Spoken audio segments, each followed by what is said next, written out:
Perhaps we need some outside universal threat to make us recognize this common bound. I occasionally think how quickly our differences worldwide would vanish if we were facing an alien threat from outside this world.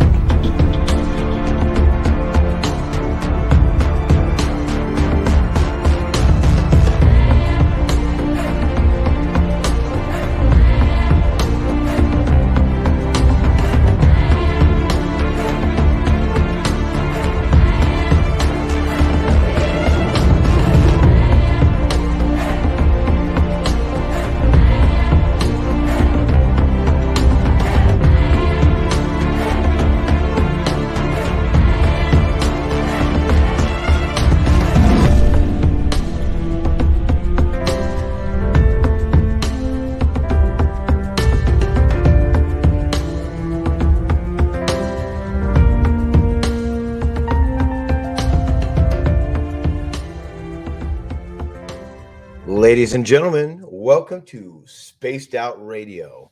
I am not on the after hours tonight. I am taking over for Dave as he is on a small vacation for the weekend. So I am your host, Grant Baker, with my soon-to-be Power Stash back again. Usually I'm coming to you every Saturday and Sunday, but tonight is Friday, and we're going to have a bunch of cool stories to go through. So we're going to bring you some woo stories, and everything's going to be just right down the rabbit hole this time, people. So come here, share a laugh, and join with us. We're going to have an informative few hours. This is going to be great. We're going to navigate the ever-changing world of the paranormal, UFO, cryptids, and outright strange and bizarre. Don't forget to catch Dave Scott manning our helm most Mondays through Fridays, as well as Jessica Jones off the trails. She's right before us on the weekends when we're on the After Hours show.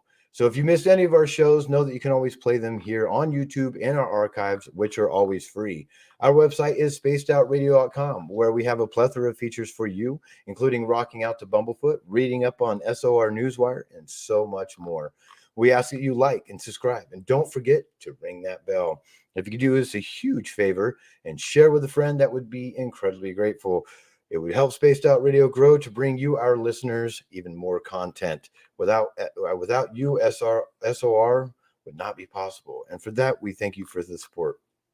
Speaking of support, please know that the Super Chats is always open and a great way to support everything we do here at Spaced Out Radio.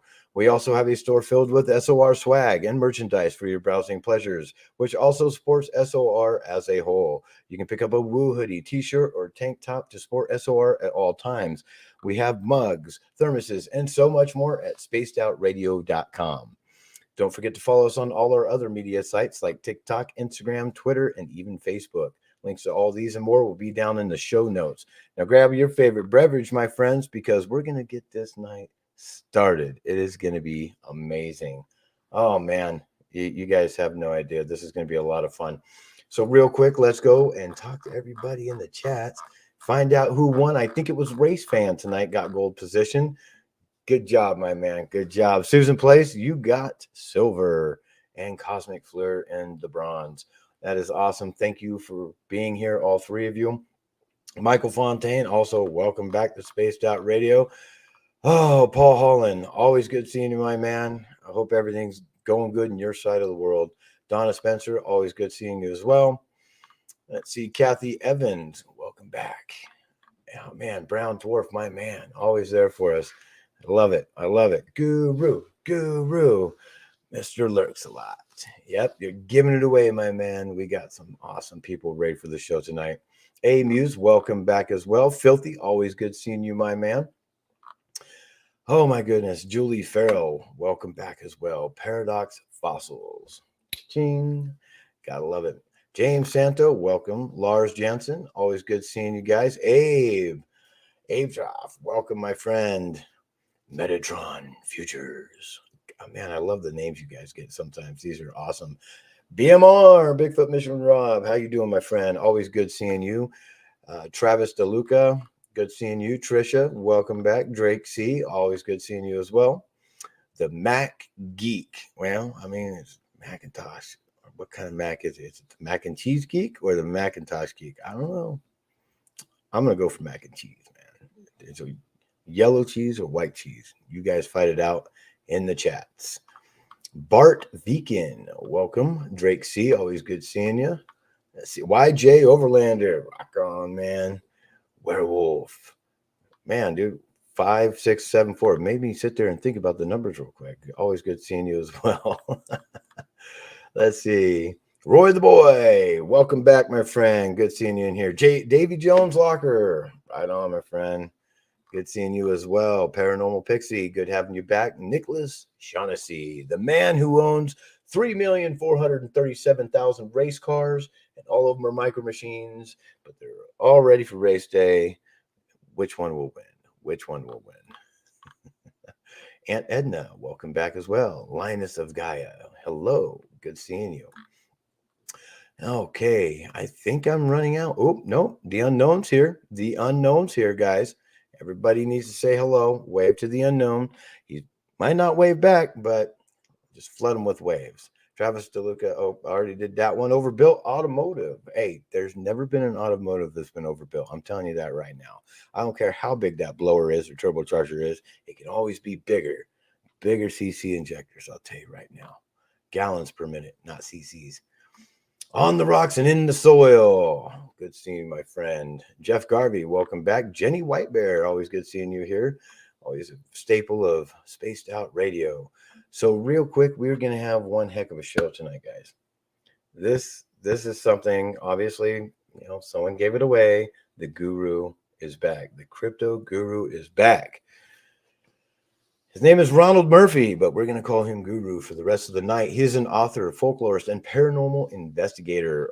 Ron Murphy has been investigating the stuff of nightmares for over 30 years. And believe me, I've had plenty of crazy nightmares we could talk about. He's investigated the things that go bump in the night and meticulously researched the history and psychological context of myths and legends from around the world. So you see, Guru seeks to uncover the...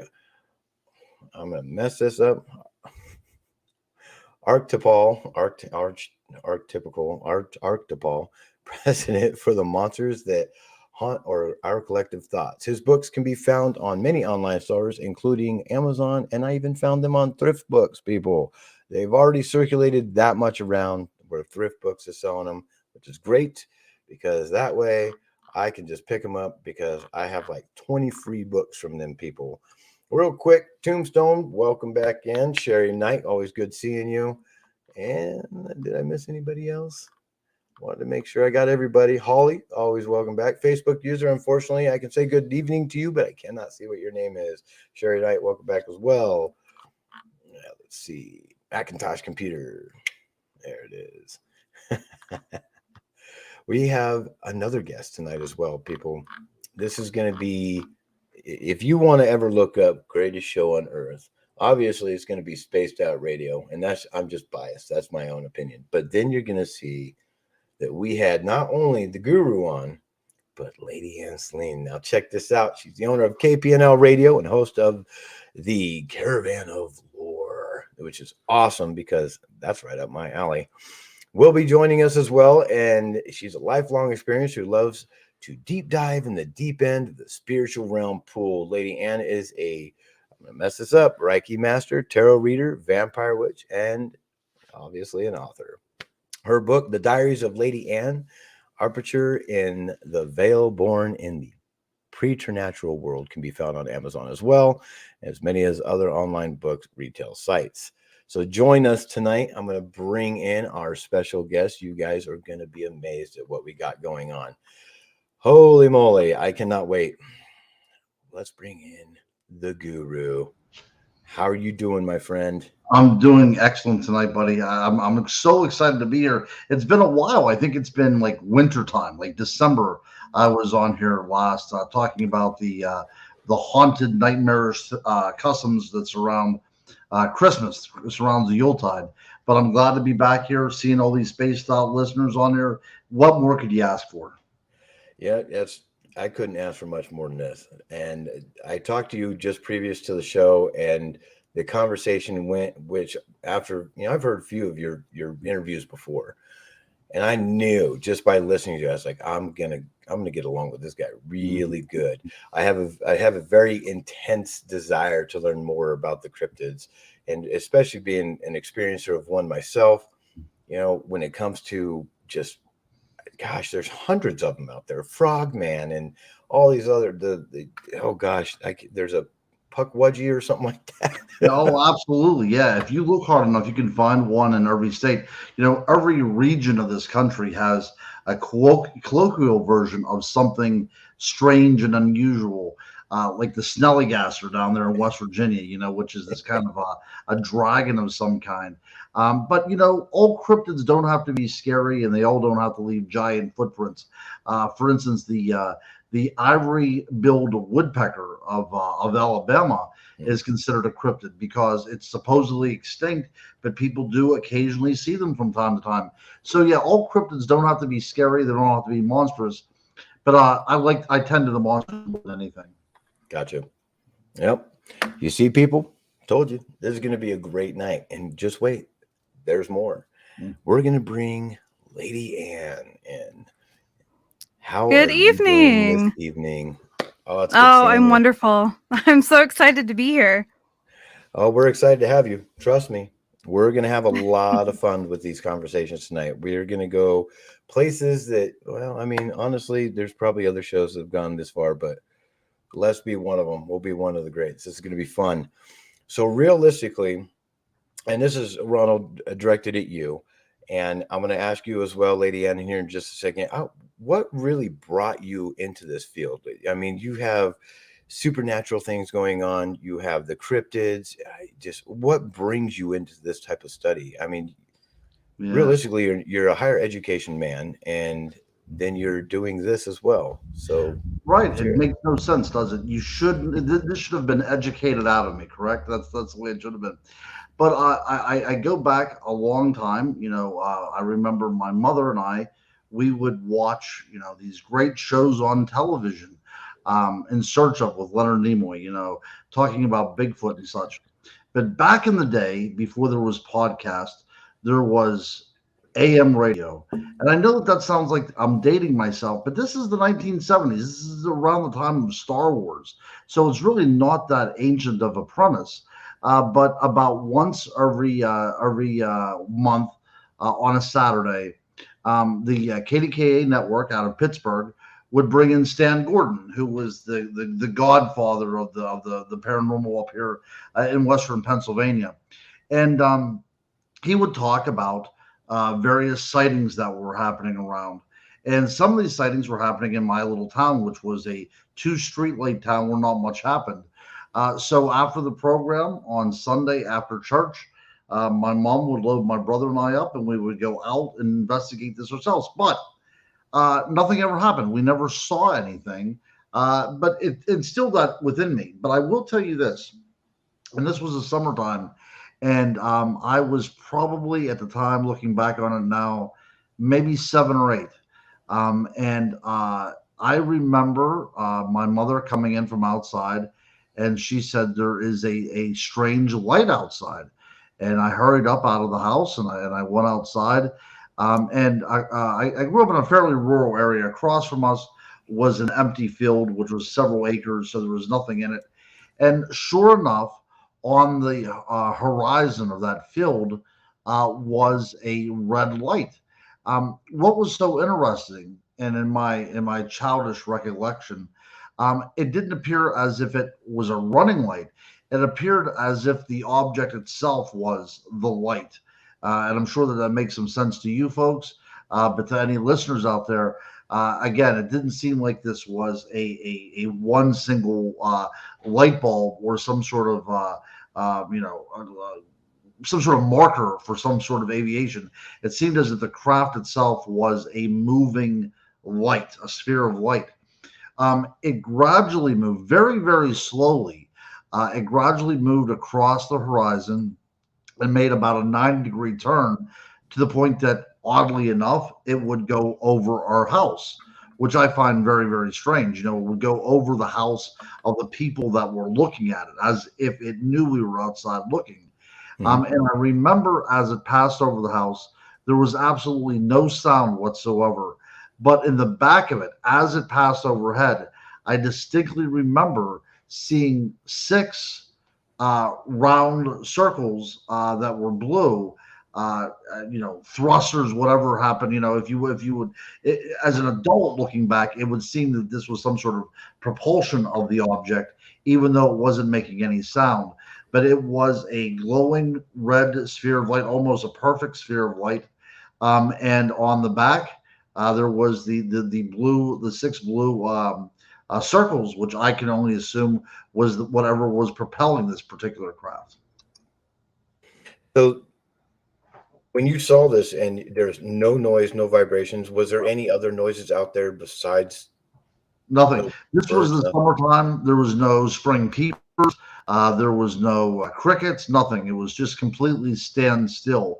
I do remember, because this was the summertime, I do remember a very faint rustle of wind that was slightly chilled, if that makes any sense to anybody.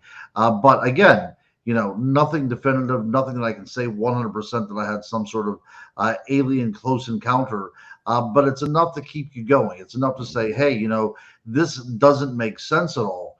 And that's what, that's really the impetus that caused me to be where I am at to this very day. That's amazing. And even after that, and have you seen any more encounters with these lights, the orbs? I did, but nothing that spectacular, and nothing that would require any kind of thrusting or anything, any kind of propulsion. It's getting late here in Pennsylvania for me. So the other thing that I had seen on numerous occasions is what can only be called earth lights. I don't know what else to call them. And again, something on the horizon. A red light on the horizon, which I assume was an airplane. It was during a Bigfoot expedition I was on. And I thought it was a plane on the horizon until the ball of light started to move in and out of the trees. That kind of shocked me. Again, this is not like a light bulb light. This is like a translucent light. And for lack of a better word, it seemed intelligent. It seemed to have some sort of being to it, some sort of entity attached to it, or some sort of sentience to it. And I've seen this on numerous occasions. Right now, I'm in the process of doing a series with Seth Breedlove's Small Town Monsters. Mm-hmm. It's called Sasquatch Uncovered the Ridge. And we have 2 episodes down right now. And they're all free on YouTube. But the latest episode that just came out last Sunday is called The Spectral Sasquatch. And in this particular episode, we are investigating very near to wherever I was investigating back in my childhood. And we encountered these lights again. This time it was caught on professional grade recording instruments. And I think that people will be very surprised and to see what was caught, and really kind of make your own judgment. They're only an hour-long programs, and I think they're exceedingly interesting, and I'm very, very proud and honored to be a part of this series. But they're still continuing. People are still seeing them all the time. It's just, what do we do with it? What exactly is behind these? That's a good question. I think that's what everybody is asking today. You have the government, the DOD are coming out with, they've changed Space Corps to something else, and Space Force now, and whatever have you. And so they're wondering what the heck they are. We're wondering what the heck they are. We know that we're never going to get any kind of disclosure from them, the type of disclosure that people want to hear. Mm. And I think what's happening is more and more and more people nowadays are having these experiences, and we are the disclosure. Mm.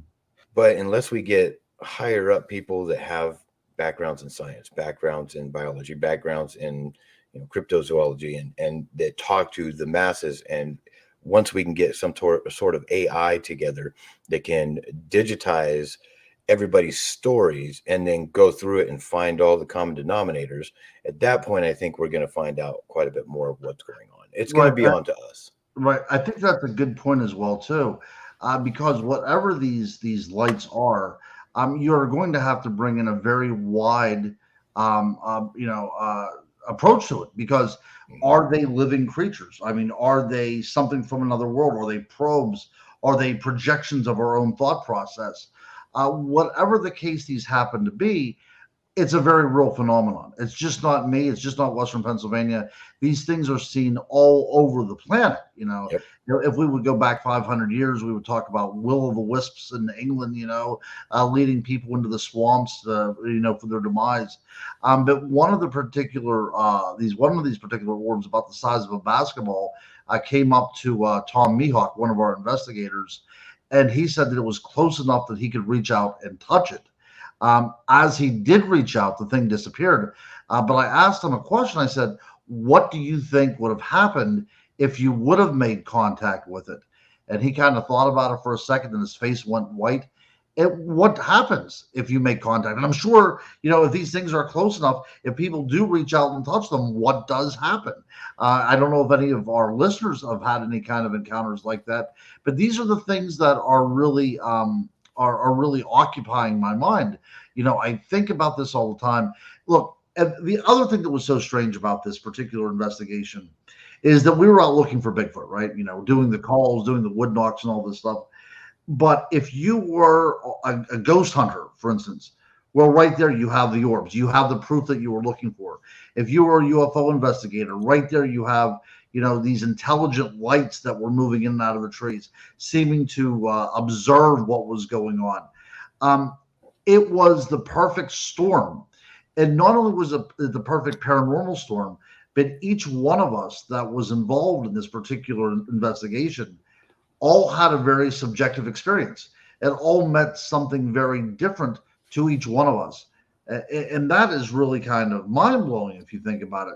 Because if these things are indeed intelligent or acting under some sort of intelligence, they were able, whatever they may be, were able to affect us each on our own very personal level.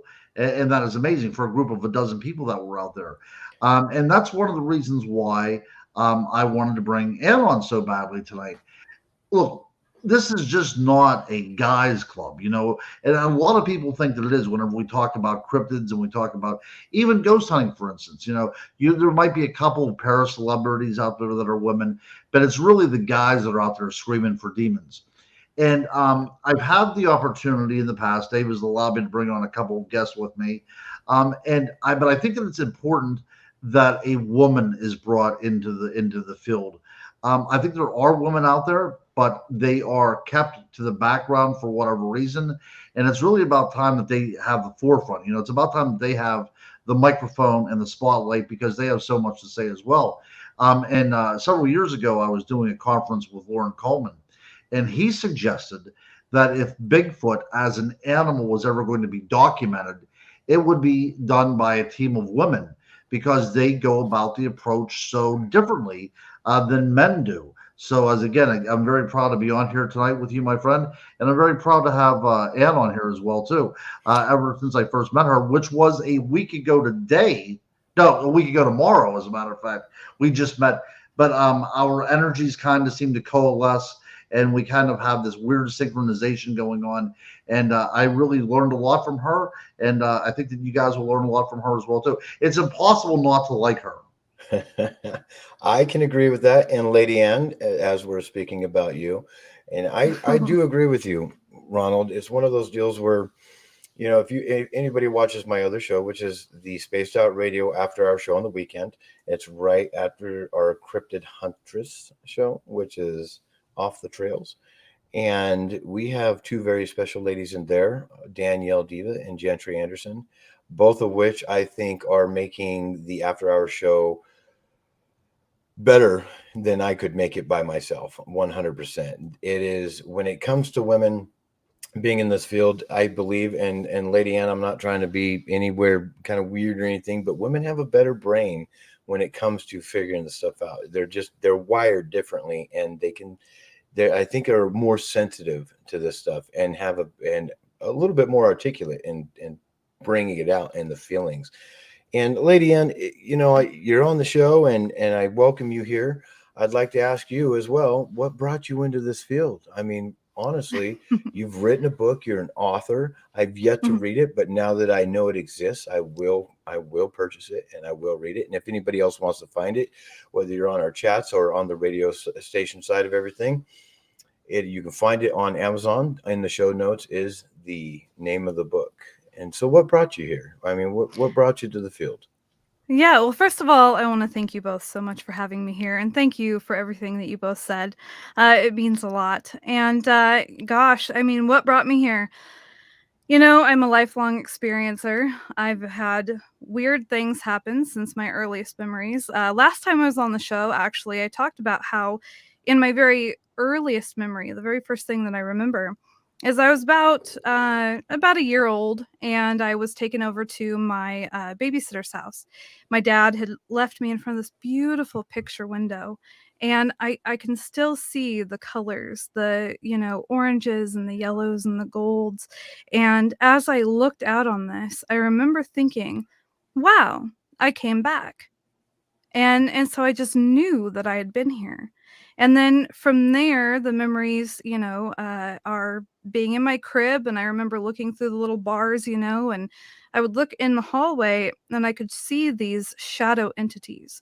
They were humanoid in the figure, and sometimes they would have a hand wrapped around the wall. They never did come into my room. And as I laid there, I didn't really feel threatened. I felt curious, and it did feel a little off, but it wasn't one of those things where I was in fear. And as I grew up, I kind of thought it was normal. And so it wasn't anything that I ever talked about. So enter in movies and TV shows, and then you realize, okay, maybe this stuff isn't normal. And then of course, being worried about what your parents think, you don't really say anything. And it took me quite some time until I really did say anything. I think I was probably about around 10, I believe, when I was watching a documentary on Harry Houdini. And I was fascinated by magic, right? And then I learned about his wife doing the seances and trying to contact him. So, of course, I was like, oh, wow, can we really talk to those who have passed on? So downstairs I go to Grandpa and I say, hey, Grandpa, when you die, can you come back and say goodbye to me? And he was just kind of shocked, and he looks at me and he says, well, of course I will if I can. And then from there, he actually told me the first ghost story that I ever heard. And this was after his mom had passed away. He was laying in bed, and then at the foot of his bed, he sees this misty figure. And he just instinctively knew that this was his mom, and she had come to say goodbye. So I felt in this moment like, okay, this is real, and I do have somebody that I can speak to. And then, of course, as I would grow, I had a lot of other experiences, and I was lucky enough to have my friends there with me. So there were lights in the sky that I've seen. There was a hand in the window that one of my friends actually saw. I didn't see it, but she did. And she was somebody who was very grounded, somebody that really wouldn't cry. She wasn't somebody that would freak out. And she'd kind of laugh at me when I would tell her about my experiences, but that really shook her. So fast forward to when I was actually homeschooling my children, and we were talking about the development of electricity and entertainment. And growing up in the antique business with my folks, I I used to listen to the old Rin Tin Tin and Howdy Doody. So I brought those up to have them listen to it. And I was like, I wonder if there's anything like that these days. And I found out about the world of podcasts. So from there, it was like, oh, wow, there's these paranormal podcasts. And then I ended up getting on a show, and I told my story. And then from there, oh my gosh, the response with people all over the world saying, I've experienced that exact same thing. And once that happened and I realized what a community we are, what a family we are, yeah, I just, boom, there I am. It launched me into this field. Makes you feel at home, doesn't it? It really does. And I got to tell you, when people reach out to you like that, and I've been in the same position that you were in. I was just some random dude that's been a lifelong experiencer, and every one of my friends would get sick of listening to my stories because I have so many of them. But the Right. closer friends would hear them over and over again, and I got on the show and with Dave Scott and told my story, and been here ever since. And I finally found the community that I fit into. And what's really interesting is, you're speaking the language of my people. And when it comes down to like experiencers, just like Ronald, you were saying, you could have 20 people see the same thing or what you would think the same thing and have 20 different versions of it. It's all about perspective. And I hear a lot of this consciousness. It's all about consciousness. We have this pool, so to speak, and we're all just like little tendrils or little water droplets of the same pool. And so, but these beings, whatever they are, whether they're Bigfoot or an alien gray, what people would call an alien gray, or any of the other cryptids, there's a lot of them are kind of tied together when you have an incident with Bigfoot. And all of a sudden, a lot of people are like, well, right after that, I saw a UFO. I've heard of people seeing Bigfoot and then seeing it walk in a UFO. And, what's your take on that? I mean, how do you feel about, are they terrestrial? Are they, live living creatures that are nuts and bolts here on the planet? Or are they dimensional, ultra terrestrial, interterrestrial? I mean, what's your take on this? Well, I know in Fayette County, up in my particular part of the woods, there was a relatively famous incident in the early to mid 70s, where a group of people saw two Bigfoot walking along a fence line, holding a glowing sphere in its hand, which is really strange. And as they continued to walk with the sphere, UFO landed in the field behind where they were walking. Now, it was said that the farmer took a shot at them. They screamed out in pain, and they disappeared into the woods, presumably leaving in the UFO. But the state police were called in, and the only evidence they were able to find was this glowing green area where whatever had landed still left something, luminescent behind. This is big time woo, right? I mean, this is hard to fathom. So a couple of things happens here. Either these people were completely making this up, or what they saw happen, right? I mean, that's basically what we can say. Now, as everything transpired following this incident, one of the father of the daughters who initially saw the Bigfoot, and one of the men that actually fired upon these Bigfoot creatures, he started to develop what only could be called apocalyptic visions of the end of the world, and he would start, spouting off, repent, the end is near, kind of thing.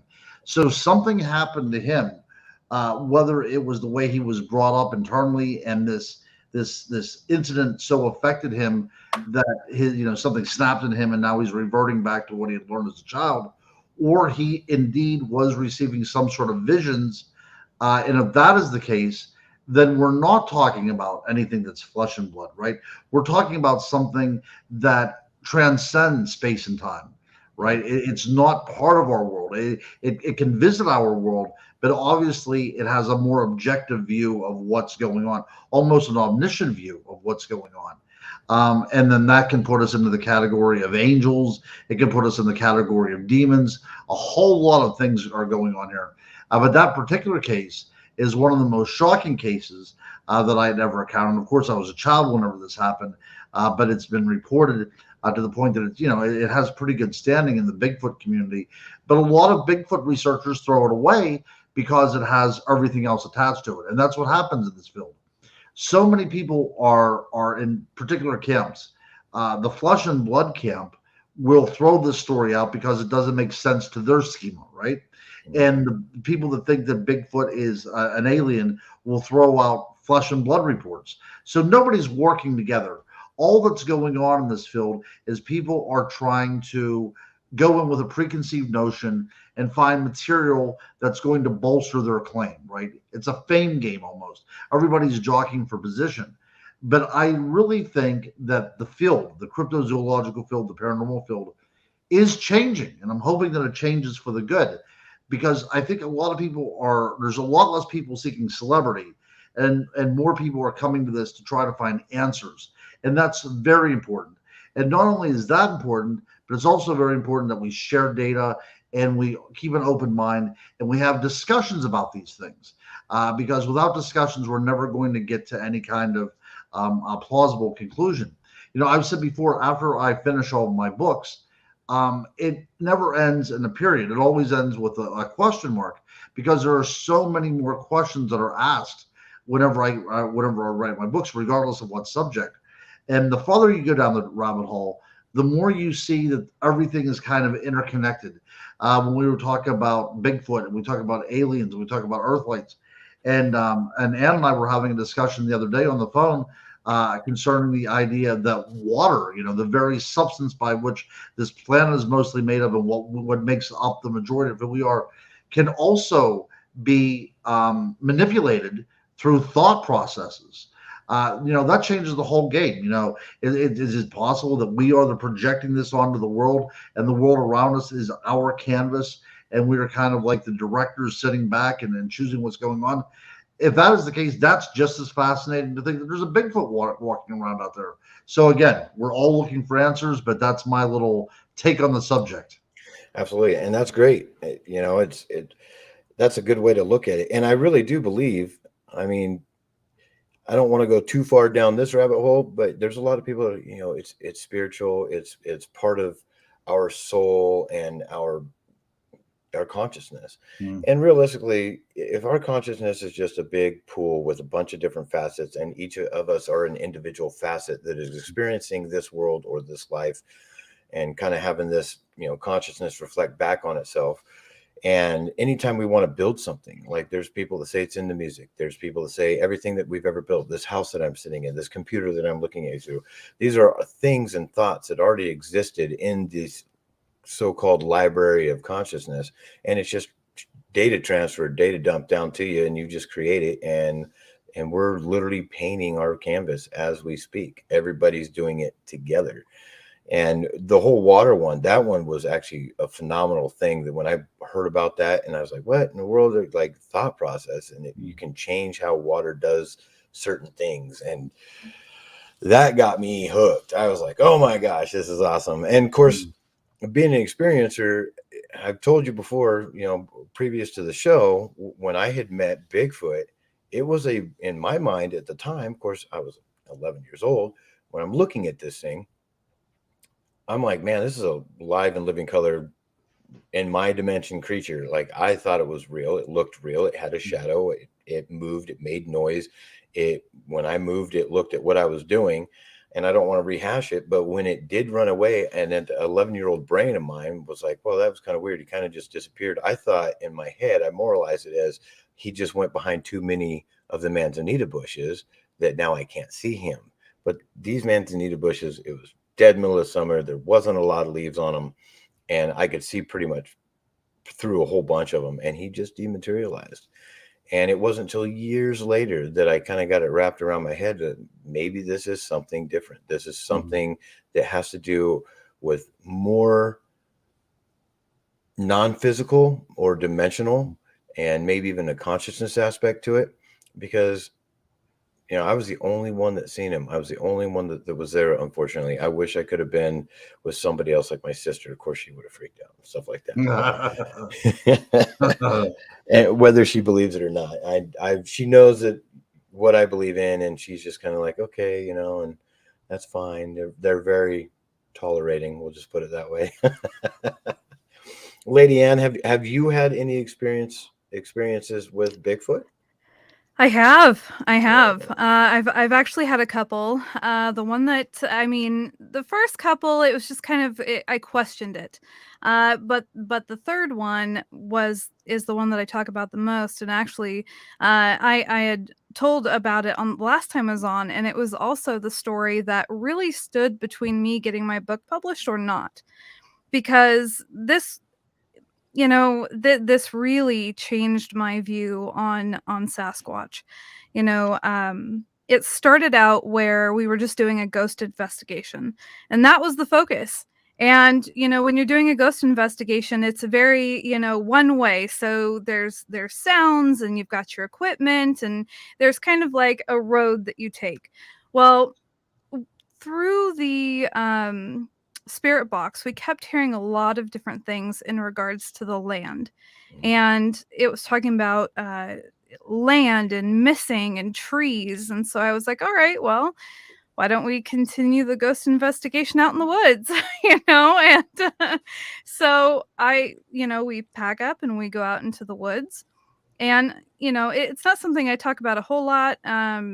Being a sensitive, empathic. So who was with me, they look at me and they say, "Hey, Anne, how you feeling?" Wanting to get the vibes. And I was like, "Oh, everything's fine." And I didn't think about it because here in Oregon, as you know, the forests are pretty quiet.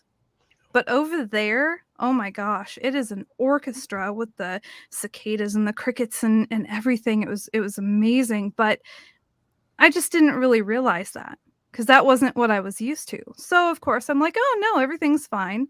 We set up all of our equipment and we put this blanket down on the floor and I sit down. Everything's just still for a moment. And then all of a sudden I hear what sounds like bipedal walking over to my right side. And I kind of just stop for a second. I listen and I'm like, okay, brush it off, whatever. Maybe it's a rabbit or something like that. Could be a deer. And a little bit of time goes by again. And I hear this really low guttural growl.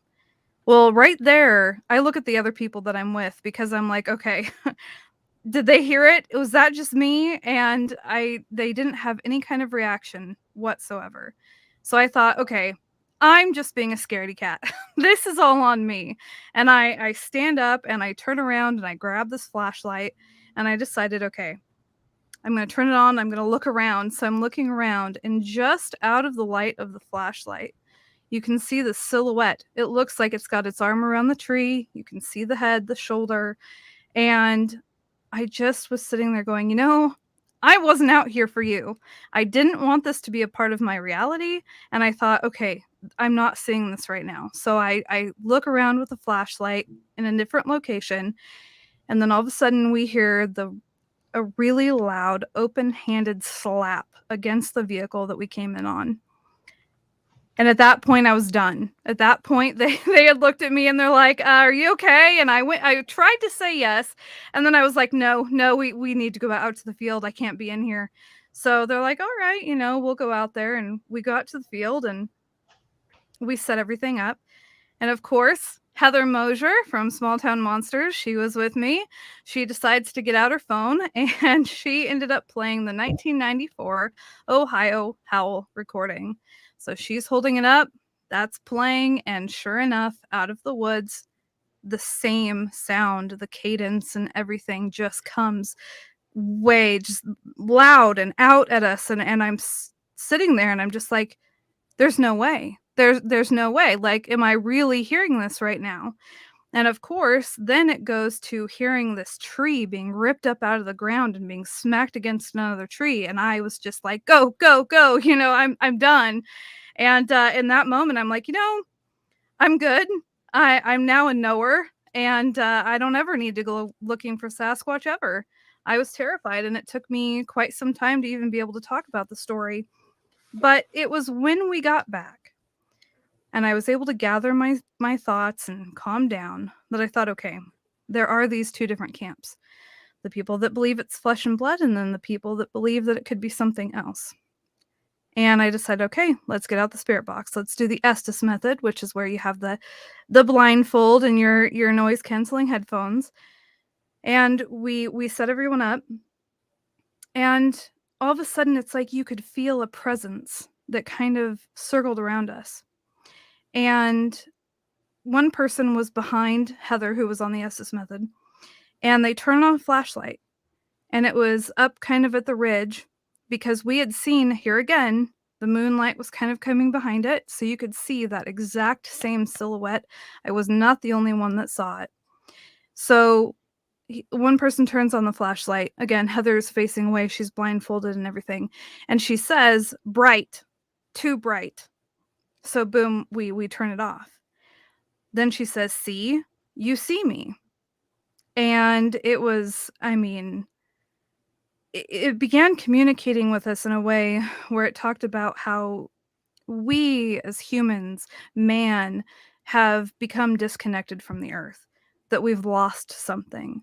And they also said that they were once worshipped, but now they're a myth. But then things began to take a different turn. And there were some of us who had said that, you know, in our mind's eye, we could see this being that seemed to be kind of like what the dog man's legs would look like, but it was a skull with antlers, and it talked in a sing-songy type of a voice, and it had that, you know, very trickster type of energy to it.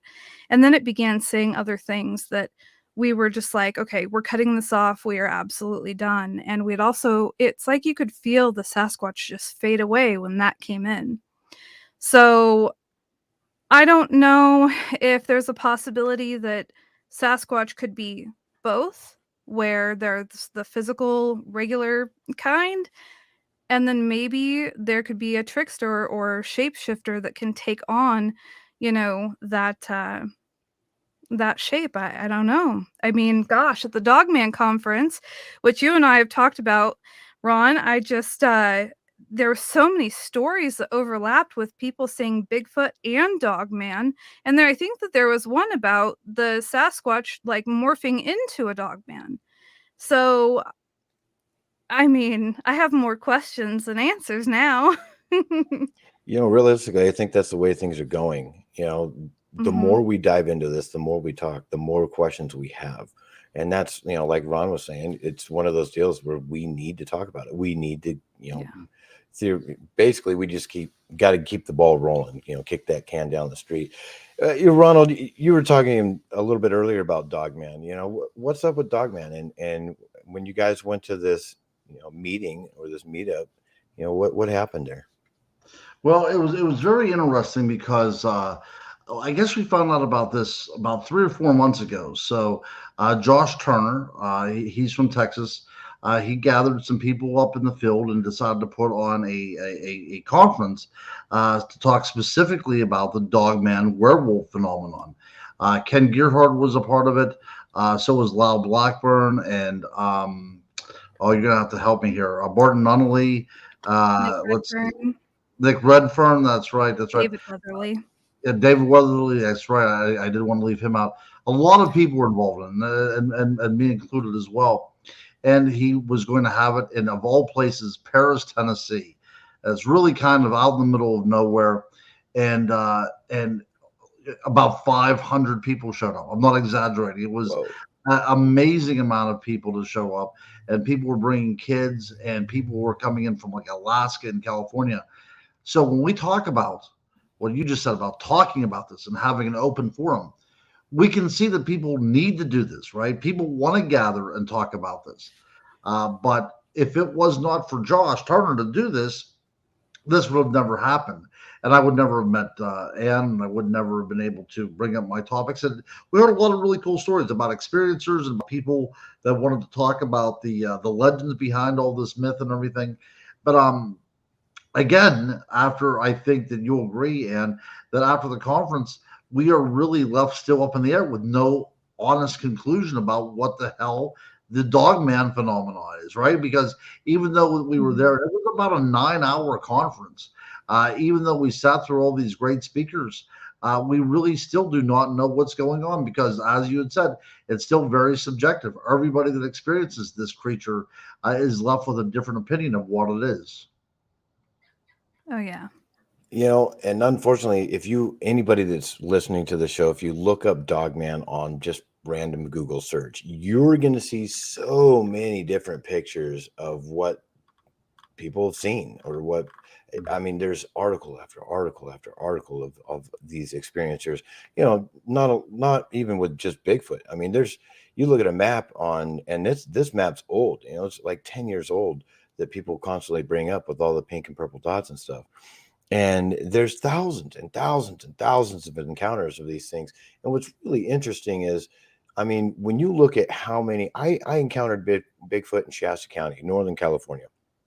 Everybody knows that I've talked about it many times, but you know, Dogman, what do you think the average is that people are experiencing this sighting of the Dogman? Is that something that happens constantly, or is it not as prolific as Bigfoot or Sasquatch, so to speak? Well, I'll let Ann answer this after I'm just going to say that I think that people have been seeing the same thing, and they've been, misidentifying what they've been seeing. I think only now, because we have it as part of our vernacular to call it Dogman, people are now being more particular about differentiating between what they've been seeing. But I think that it's been like this for quite some time. But again, the Dogman, it's so highly variable. People talk about transformations. People talking about this being a flesh and blood cryptid.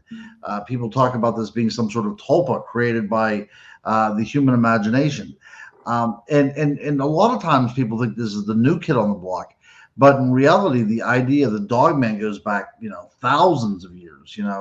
And we look at Greco-Roman literature and mythology. And the idea of a man being able to transform into an animal, we're going back at least 3,000 years with this understanding within the human imagination that there is a part of us that can become that which we fear the most, which is something bestial and unreasonable. It's really kind of like it's the opposite of the civilized.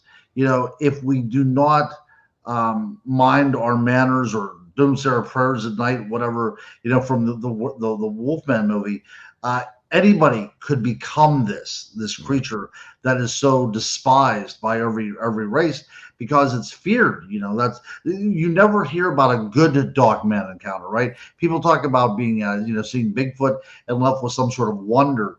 But anybody that discusses Dogman, it's always a fear of dread. And I saw that one of the listeners here said, asked if it's possible if they can feed off of that negative fear. I think it's highly possible. We talk about empaths and people who are able to feed off of emotions. I think that is extremely possible whenever you're dealing with these creatures, because we simply don't know what we are dealing with. Yep. I agree with you wholeheartedly on that one. And what's really interesting is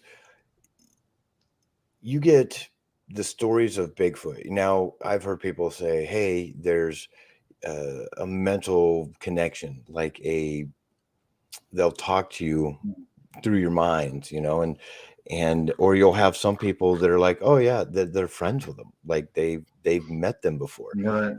And I've never heard of Dogman just walking up and saying, hey, what's up, or That's just right. sitting there and watching you. Or I've even heard of stories about people being abducted by Bigfoot. And there was a really interesting story where a guy literally got taken for a few days. Yeah. and had to run away from him. But he wasn't really hurt. But the thing is you get abducted by a Dogman, I doubt you're going to live to tell about it, or something's happening. But you said something that was really interesting right in the beginning. And you said, people feared turning into these things. And it reminds me of the shamans and stuff like that. They were the kind of people that they had some sort of ability, or they were connected to Gaia, so to speak, or had a higher consciousness or a higher understanding of what's going on. Do you have anything on the shaman or the shamans? Well, as it happens, I actually did my talk at the Dogman conference on this particular subject. And I focused on what was called the werewolf cult, because for lack of a better word, the archaeologists that were investigating these graves, they had no other word for it. So these are graves that extend up through Ohio, Kentucky, parts of Tennessee, where it probably was the shaman. It was somebody who was in power, usually in their 30s, a robust individual who at the time of death, their body was modified, which is extremely rare. And I'm talking about modification to the point that part of their jaw was removed. And you know what they put in place of the jaw that was removed? a wolf. wolf's jaw. Yep. So, and then they wrap the person in fur, and then they buried them within the mound. So, if you would come upon this, it would seem as if a person was in the transformation process from one state of being to the other. And this happened, and I can see this was a one-time case, but this happened several dozen times. And as I said, it's that a very particular area. But land between the lakes, where this happened very close to where that supposed werewolf incident took place. But when we talk about the great work that Linda Godfrey does out there, around Bray Road, considering that the werewolf up there, we have to understand that up in that particular area, there's about 15,000 Indian mounds up in that area. Yep. So, one of your listeners also said, well, isn't Anubis a dog man? Absolutely, Anubis is a dog man. But what is so interesting is we're talking about Anubis, and you could probably trace Anubis back to the Old Kingdom period in Egypt before the pyramids were even constructed. So we're going back maybe 6,000 years as part of an oral tradition that there was some sort of creature out there that embodied the characteristics of a man and a wolf both. What is so incredibly interesting is if we would cross time and space and come to North America in around 100 BC, there is Native American Indian cults that have almost the same perspective on their dead and the afterlife as the Egyptians did. It's really mind-blowing. Oh yes, they were all connected. Yeah. And I mean, I don't want to really go really far into the megalithic structures. The biggest thing with, in my theory and my beliefs and my opinions, when it comes to something like the Great Pyramids, I think they're much older than 6,000 years. So these things, if you're going to date the Dogman before the pyramids, they're probably even older than that. I mean, there's inscriptions of stuff that are in stone of these things turning into, and there's cave paintings where a shaman will turn into a Dogman. And I mean, these things go back a long time. And what's really interesting is Lady Ann, you had said something as well when you were going the ghost hunting and you ended up encountering the Bigfoot, correct? Have you ever gone ghost hunting and encountered a gray? Because I've heard of that as well, where people will be taking pictures and instead of finding the ghost that they were looking for, they ended up having an encounter with what people typically call a gray. Is that something that you've ever experienced, or have either of you heard of this? No, luckily, that is nothing that I've ever experienced. I've only been on a couple actual official ghost hunts, and it was your regular run-of-the-mill kind of experience. But no, and to be honest, I've never heard of ghost hunting and then coming across an extraterrestrial. Yeah, I've heard on two different occasions. One was in Pennsylvania, and the other one was presented to me by our fearless leader, Dave Scott, who sent me a picture of an investigation that was being held up in Canada whenever people were doing, photography, and what we would call a gray appeared in a photo, as if it was there but was unseen by the naked eye. It's interesting because I'm asked to do probably 4 or 5 ghost tours per year. And it's the first time I've been down to Tennessee for the Dogman Conference. But from now on, I'm going to have to start using the terms that I heard down there. Because whenever you go, invariably people there are thinking that they're investigating the souls of the dearly departed, right? So I want to start saying things like, oh, isn't that sweet, or bless your heart, or something like that, because we really have no idea what we're contacting out there, right? I mean, this is one of those things where we can guess that somebody died in this house, and we can suppose that this thing that we call a soul can linger on. But we have no idea that that's what's going on. No idea whatsoever. And I've been with a lot of people that this is their bread and butter, to communicate with Civil War soldiers. This is their thing. But you have not a clue of what you're dealing with at all. You're cold calling something from beyond.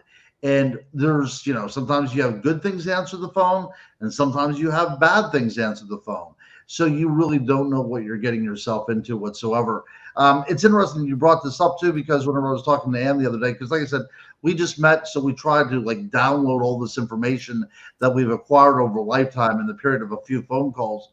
But I was on a ghost hunt at Hillview Manor here in Newcastle, Pennsylvania. I do several there a year. And there was a spirit box session going on. And whenever we pulled up, my daughter had come with me. And they said, "Are you Ron Murphy?" And I said, "Yeah." And they said, "Well, hurry up inside because the spirit box has been asking for you throughout the day." So I'm already getting a little bit chilled here. But I go in there. It's a darkened room. They have a spirit box up. They have all the bells and whistles and everything going. And my daughter, her name is Willow. The spirit box now asks for her, which is incredibly strange. So again, we talk about this idea that there's this knowledge going on. And as we're there, certain sounds start coming through the spirit box.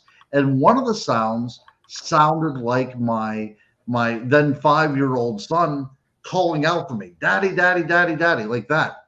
Now, for all the world, it sounded like my son, who was perfectly, alive and well, 100 miles away, sleeping in his bed.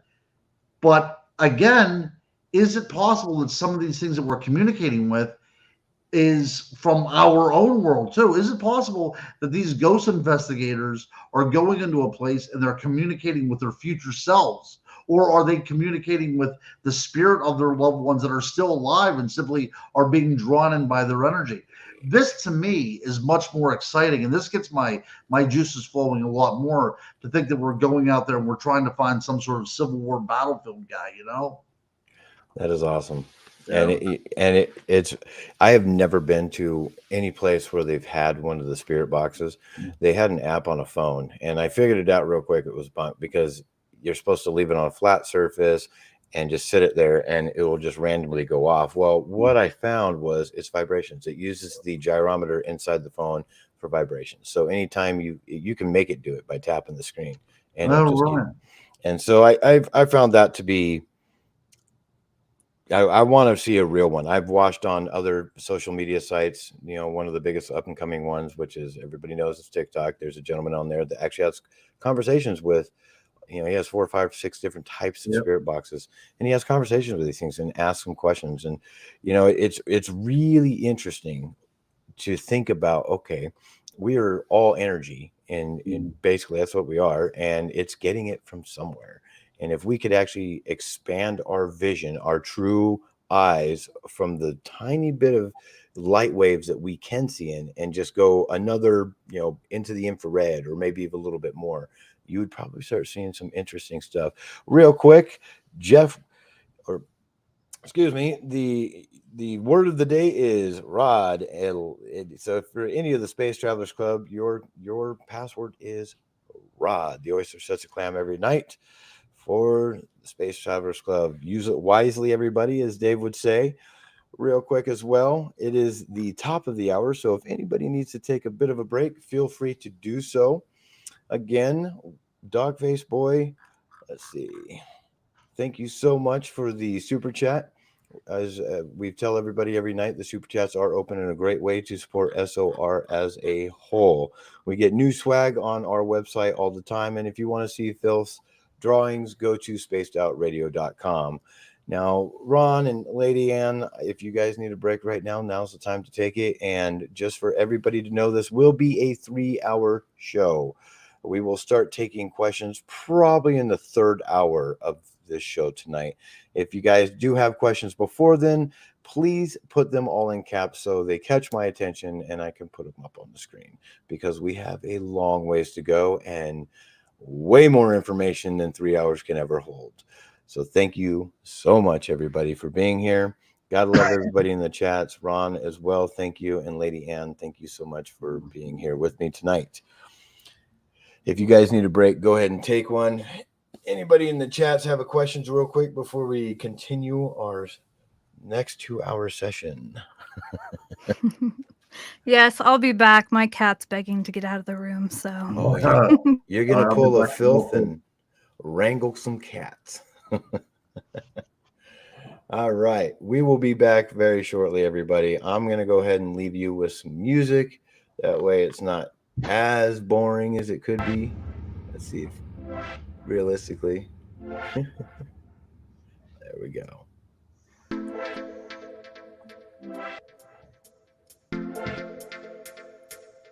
What did Grant eat for dinner? I ate a Big Mac from McDonald's with extra pickles and extra Big Mac sauce.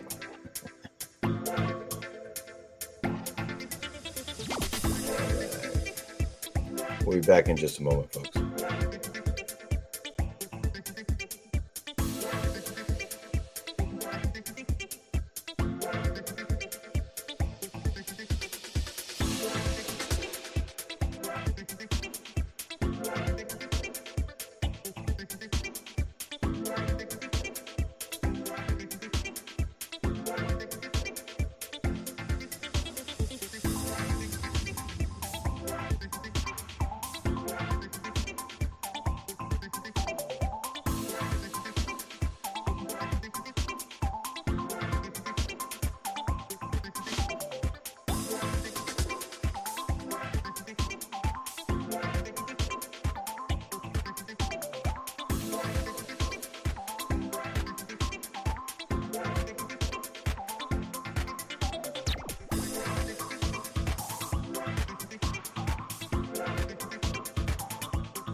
Welcome back, everybody, to Spaced Out Radio.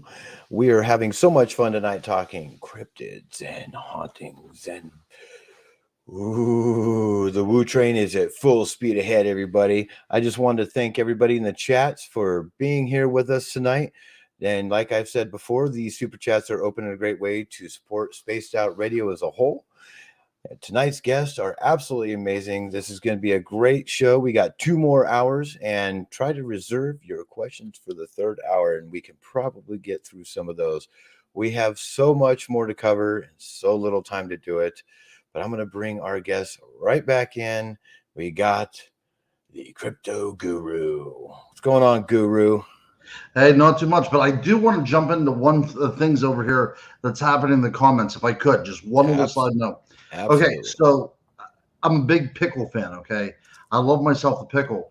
And I can understand there's people over there, there's a camp saying that you have to have only a dill pickle. I can understand that. Now, there's one question I have.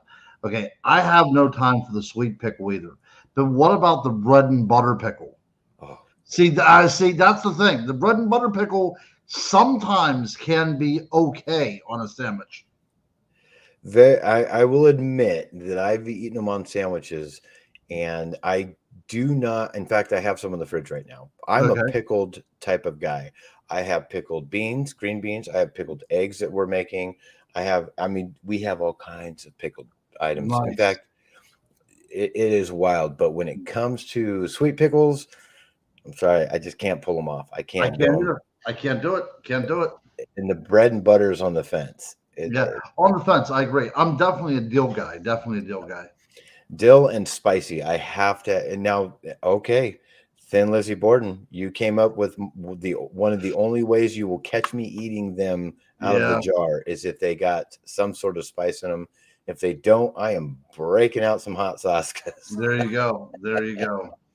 And Lady Ann, we got to get your questions here as well. I mean, realistically, what do you think? Dill, butter, or sweet?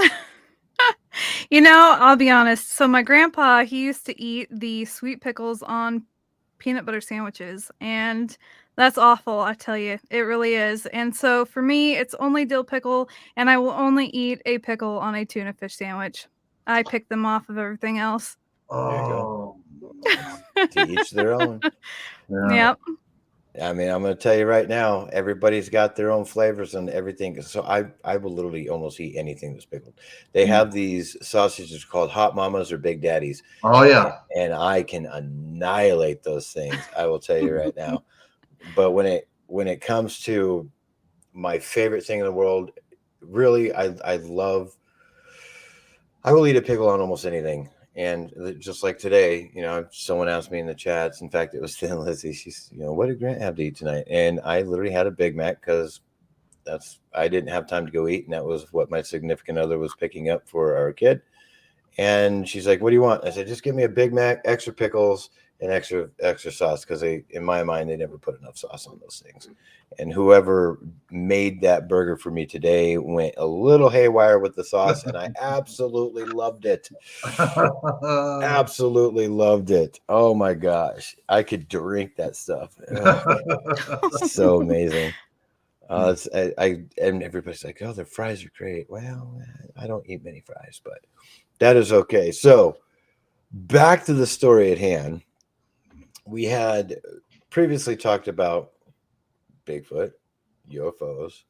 We've talked about dogmen, whether they're all connected, and I truly think they are. Now, there are a ton of other cryptids out there, like the Loveland frog. That's just an overly sized frog with legs. Right.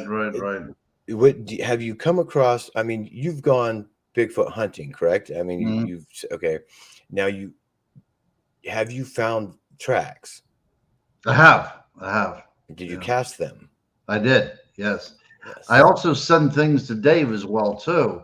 And I don't think that you have the pictures on you, as a matter of fact. But it's interesting because we talk about this stuff all being interrelated. Okay. So like, I'm a Bigfoot investigator. So you would think that a Bigfoot probably wouldn't just like show up at my house. But indeed, a few years ago, this did happen. It was the wintertime. The school was out. So I thought I would go out because, having 5 kids, whenever school was canceled, the Murphy house gets rather radical. Okay. So whenever I hear that it's canceled, I immediately had to go out to my car. I no longer smoke, but at one time I smoked. And this was calling for a cigarette because I knew that I had to put up the whole day. I knew that I had to call off of work and stay at home all day with these kids. So I step out in the newly fallen snow. It was kind of like, it was the night before Christmas. And I go out onto the brush of newly fallen snow. And I noticed that in the snow, there are some depressions. Now, these are not huge depressions. They're about the size of a child's foot. And I thought, well, this is kind of odd. And then I got closer, and lo and behold, you could see toes. This is very strange, right? This is right out in front of my house. So I decided I was going to find out where these tracks come from. So obviously they had come from the woods that border my yard. So I went over to the woods, and guess what? They did not begin in the woods. They began out of nothing. It was as if something slowly materialized in my yard. There was a right track, then another right track, and then a left track and a right track, as if something was stepping out of something, whatever, you know. So these tracks then go up to my dining room window, apparently look in, go over the hill beside my house, and vanish, just like whenever they began. Now, again, a Bigfoot investigator, this happening, really, really strange. So I shared these photos with Stan Gordon, and he published them on his website. Later that year in the spring, again, the woods beside my house, I was out walking with my kids, find the same tracks again. Again, small tracks, depressions in the mud, take pictures of them, send them to Stan Gordon. He publishes them on his website. And a month later, now, of course, these tracks were not, there was no mention where these tracks were found or anything like that. They just merely said Derry Township in Westmoreland County, where I'm from, without any mention of where these tracks were from. A month after the publication of the second tracks, the places where I was taking my kids was now no trespassing. Really? How about that? Yes, true story, true story. And I had done a lot. I mean, this was public use land. People would go hunting up there. You know, there was some strange things going on up there. I found some stick structures up there at one time, but the tracks really were the most telling.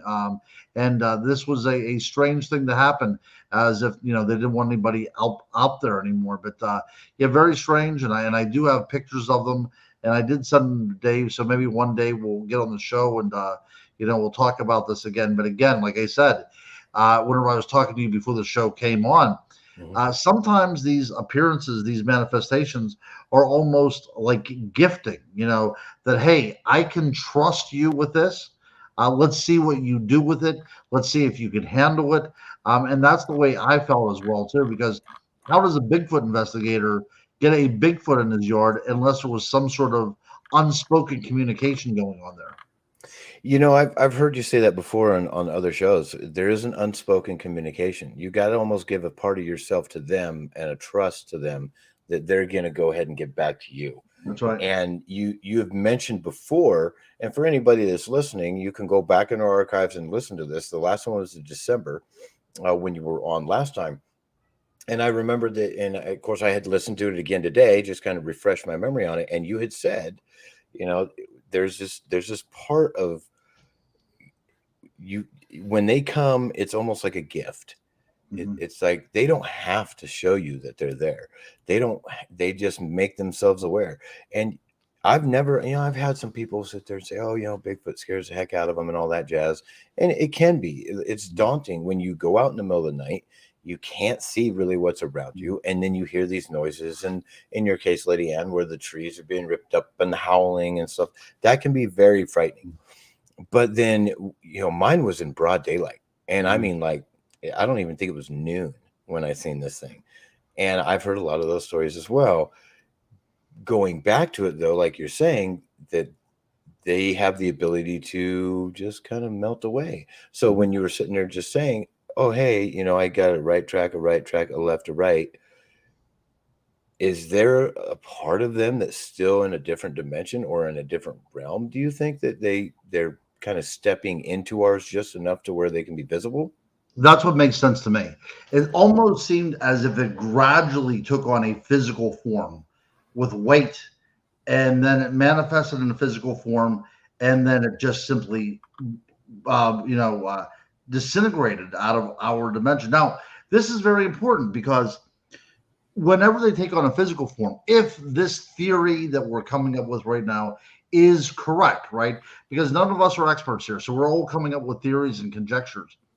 If what we're saying here is correct, that means that if it takes physical form in our world, it could leave behind droppings, right? It could, leave behind physical evidence, but that doesn't necessarily mean that it resides here permanently.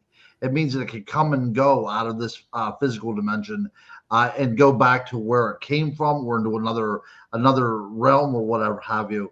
But a lot of people say that, well, if it's from a different dimension, how come you can find hair, and how come you can find scat and all this stuff? Well, the reason why is because it becomes physical in this dimension of ours, and then it just chooses to leave this dimension and take on another form, or blur out of our dimension completely. Absolutely. So real quick, I mean, when you were talking about Stan Gordon and why you were explaining this, I went ahead and just jumped on his site real quick and found your, it was March 30th, 2020 when he posted it. And it says strange footprints, found in your area, March 24th, 2020. And it talks about you and your children decide to take the afternoon walk. So, the 8 to 10 inch long and approximately 3 to 4 inch wide, the stride was 3 feet in length, and track shows indication of toes, and it had 3 toes. Now, that's the first time I've actually heard of 3 toes. Yeah, that does happen occasionally. That does happen. And, I have a few theories on that. One of the theories is, if these are flesh and blood animals, we might be seeing some sort of genotype that's characteristic of less diversity in the breeding population, right? So these are some sort of mutations that are going on simply because a mutation such as that would easily be passed along as a phenotypical trait within a particular breeding group. Gotcha. I gotcha. And, speaking of breeding, so if these are a live and living color, nuts and bolts, living on Earth, and they're just here because, what I seen was very real to me. And I'm sure that a lot of experiencers that come across this type of cryptid are like, I've seen it. And they're obviously physical enough to rip trees out of the ground. I have a friend of mine named Brown Dwarf. He has a TikTok channel, and he watches the structures. He goes and finds the structures that they're building and prints and everything else. And, when it comes to these things, the physical nature of them alone, the ability to do all this stuff, and the fact that a lot of people joke, these are the hide and seek champions of the world. Realistically, there's 900,000 brown bears calculated in the United States or something like that, or more. How many do you think, if these were actually a real live, living, breathing mammal of some sort, bipedal mammal, how many do you think has to be out there? Is there a study on those that we can look up? Has someone ever counted or even made an opinion or a conjecture at it? Well, in my book that I wrote on Wildman, tracking Bigfoot through history, I actually did come up with a particular a variable, and it's based upon primate studies. So, and again, let's talk about bear for a second. So I'm out in the woods a lot. My dad always would take me hunting. I've harvested deer before, and I've harvested a lot of the different game that's in Pennsylvania, and I've never come across a bear. I've come across bear tracks, but I've never seen a living bear in the woods, and there's tons of them around here. But for instance, for the great apes, it's been figured out that there's something called the MVP, the minimal viable population that you would need before you would start seeing genetic abnormalities coming into play. And it's been figured out that you need a breeding population of about 800 individuals before you would start seeing any kind of genetic deformities. Okay, let's carry that out with to Bigfoot by extension. What happens if there's 800 in North America entirely? Oh gosh, see, that boggles the mind at that point, because you're gonna make, how easy would that be if you're self-aware? If you know that you should not, like you had talked about, whenever you had your gun, right? It understood that BB gun meant something that could be harmful to it, right? So there's knowledge through some sort of convergent evolution, because they obviously were brought up alongside us through this crazy journey in life. So they saw that what we were capable of doing. And if they're self-aware, then they know that their life depends upon staying away from us, right? And if that is the case, and there's only 800 across all of North America, it would be almost impossible to find one of these creatures. Almost impossible. And to put that in context for anybody that's listening, if you had 800 humans spread out across America, the odds of you finding another one would be far and few between. Oh, yes. It would be very far and few between. Absolutely. Lady Ann, when you are going on your little expeditions and having fun out in the woods and stuff, are you going to do that again, by the way? Just a real quick question on that one. Oh gosh. I mean, I want to. I haven't been really out in the woods since that happened. I mean, I've been hiking just regular during the day, but I haven't gone out since that experience. And so this experience, was it the PNW that was in, or where was it again? No, that was over in Ohio. Ohio. And there's, Yeah. Well, I've lived in Ohio, and if anybody wants to know, Loveland is a great place. It's just north of Cincinnati. You can go to Kings Island. It's great, and there's a lot of trees there, really, really thick trees, and I absolutely loved it. There is all 4 seasons though, so if you don't know how to drive in the snow, you better learn. Realistically, I mean, are you planning on, in the Pacific Northwest area that we live in, is there any kind of future plans of you going out and trying to maybe have maybe a daytime expedition? You know, I mean, growing up out here, you know, and being raised by my father, I lived out in the woods, you know, camping and fishing and all of that. And I never felt anything like that. I never experienced anything. I never really heard like howls or anything. When I was really little, I did have a strange experience because, of course, I come from a long line of rockhounders. And then, of course, they'd always like to go out huckleberry picking and everything too. And so we went out, and in the dirt, and it was kind of muddy, you could see these clear little footprints, but they were like, it'd be like a 2-year-old walking around out in the woods. And it was so fascinating to me. And I remember asking my dad, I says, Dad, well, what is this? And he goes, oh, that's just, he called them the little people. And it was just kind of okay. And you go throughout life. And then of course, when I got into this field, then I began to hear about them. And it was fascinating. It was another thing. I was like, wow, okay. And then there was one other experience here. It was up at Mount Hood area.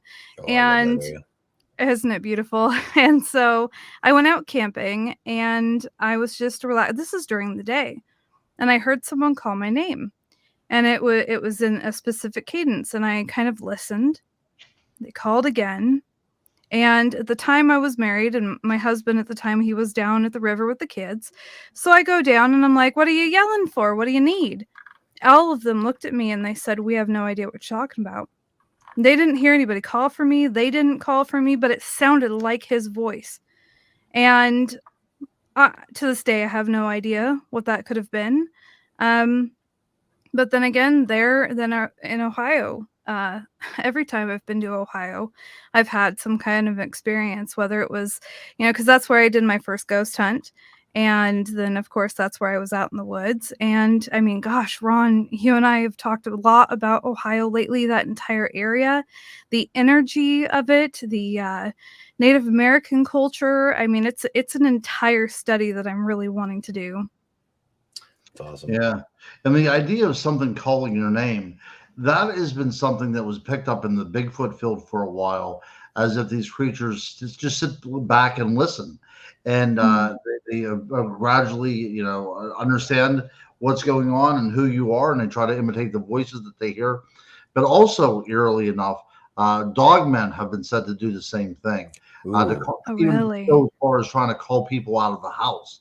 There was a case up in Maine where there was something knocking on the door, trying to call people out of the house.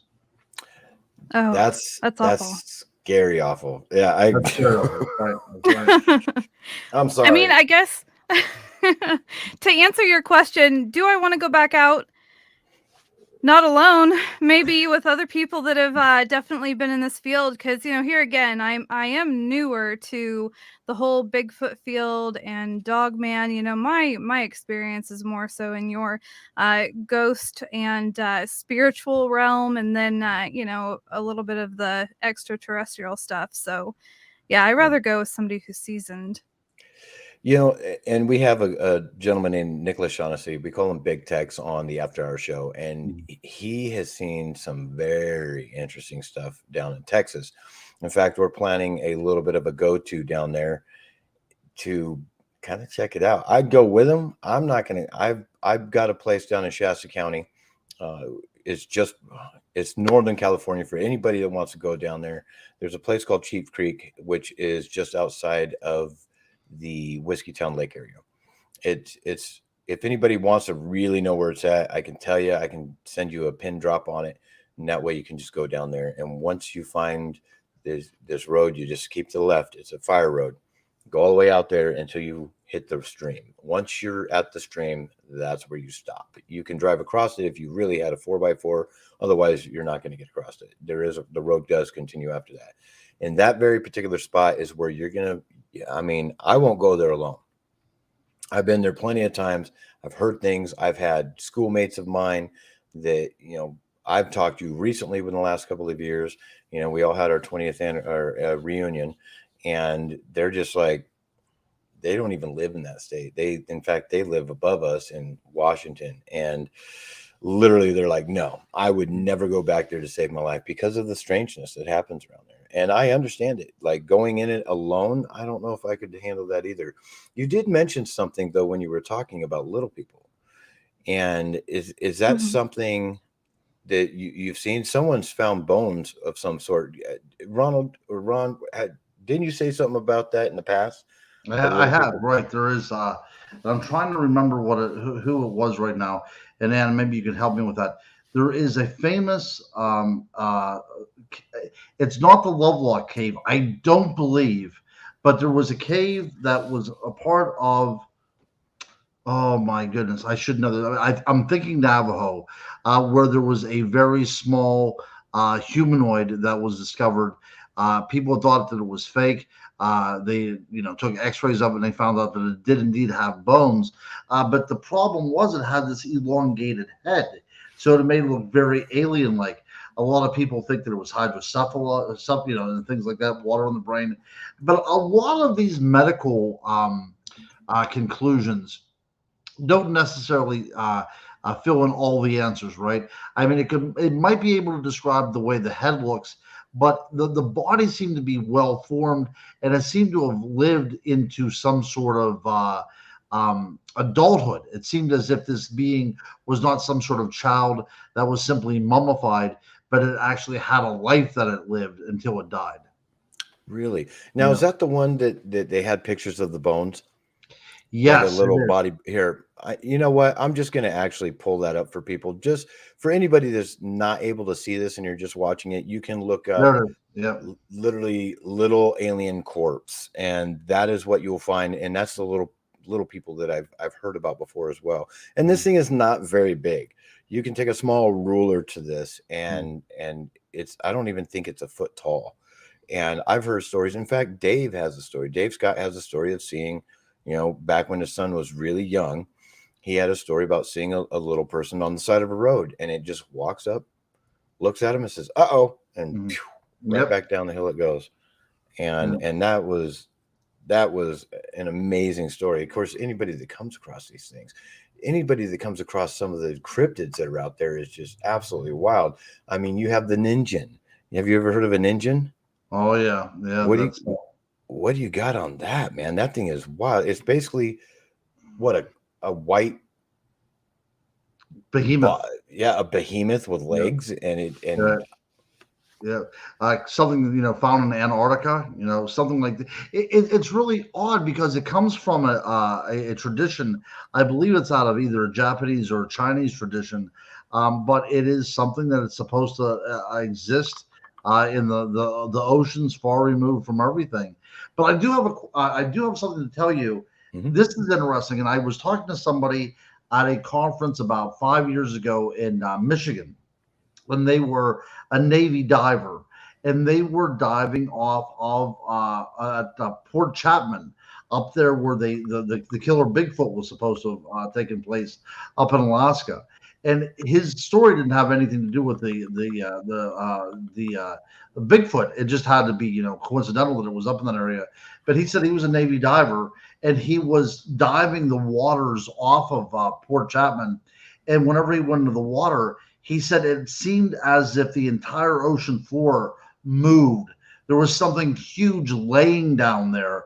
And whenever he jumped in the water, he disturbed it. And it was like as far around as he could see, there was movement and unsettling and the dust and everything like that. And the creature just moved away out from underneath him. So there are strange things out there in the ocean, things that we couldn't possibly imagine. I know whenever I was on the show one time, we talked about the possibility of megalodon, I think that's the least of our concerns. I think there's things out there that are so strange that, you would never even dip your toes in the water anymore. Yeah, I don't swim in the ocean too often. When I was living in Florida, I did, because I could go 300 yards out and still be. Yep. Right. Right. And for anybody that does go swimming on the Panhandle side, pre-warning, if there is a storm coming and that water is murky, stay out of it, please. The hammerheads love to go into, basically, if anybody knows where Destin, Florida is, they have Crab Island and it's a bay. The hammerheads will come in there. But I've swam with some interesting fish before. Wow. I won't go into water that I cannot see. If I cannot see the bottom, I will not go in it. I agree. One of the sharks that fascinated me so much is the bull shark, because the capabilities of them switching between freshwater and saltwater. Yeah. It's spooky. And the farthest that one was caught was outside of Alden, Illinois, almost 1,000 miles from the ocean. So it made it up that far. Holy moly. I'm good. Yeah. I'm good. I don't need none of that. There was a video that I'd watched, I think yesterday or the day before, and it kind of looked like one of those underwater cameras on an oil rig of some sort. You can see there's beams and stuff, and then this giant dinosaur, like literally you see fish just going by, and it was one of the most, if it's Photoshop, man, whoever did that was really good, because it looked real. And I was like, what in the heck? And it had the flippers and spikes on its back, and I forgot what they called it now, but oh my goodness. Like someone says Sweden, Sven, you're from Sweden. There's, that's where a lot of these stories originated from. And a lot of the lore that comes out of most of the cryptids, like you were saying, I hate to bring it up, but the last podcast you were on with us, you were talking about, the elves and stuff. And that's sure. Yeah, that's where you also, the idea of the berserker comes from, those Nordic regions as well too. But at the same time that the Salem witch trials were going on in 1692, there was also witch trials taking place over in Sweden as well too.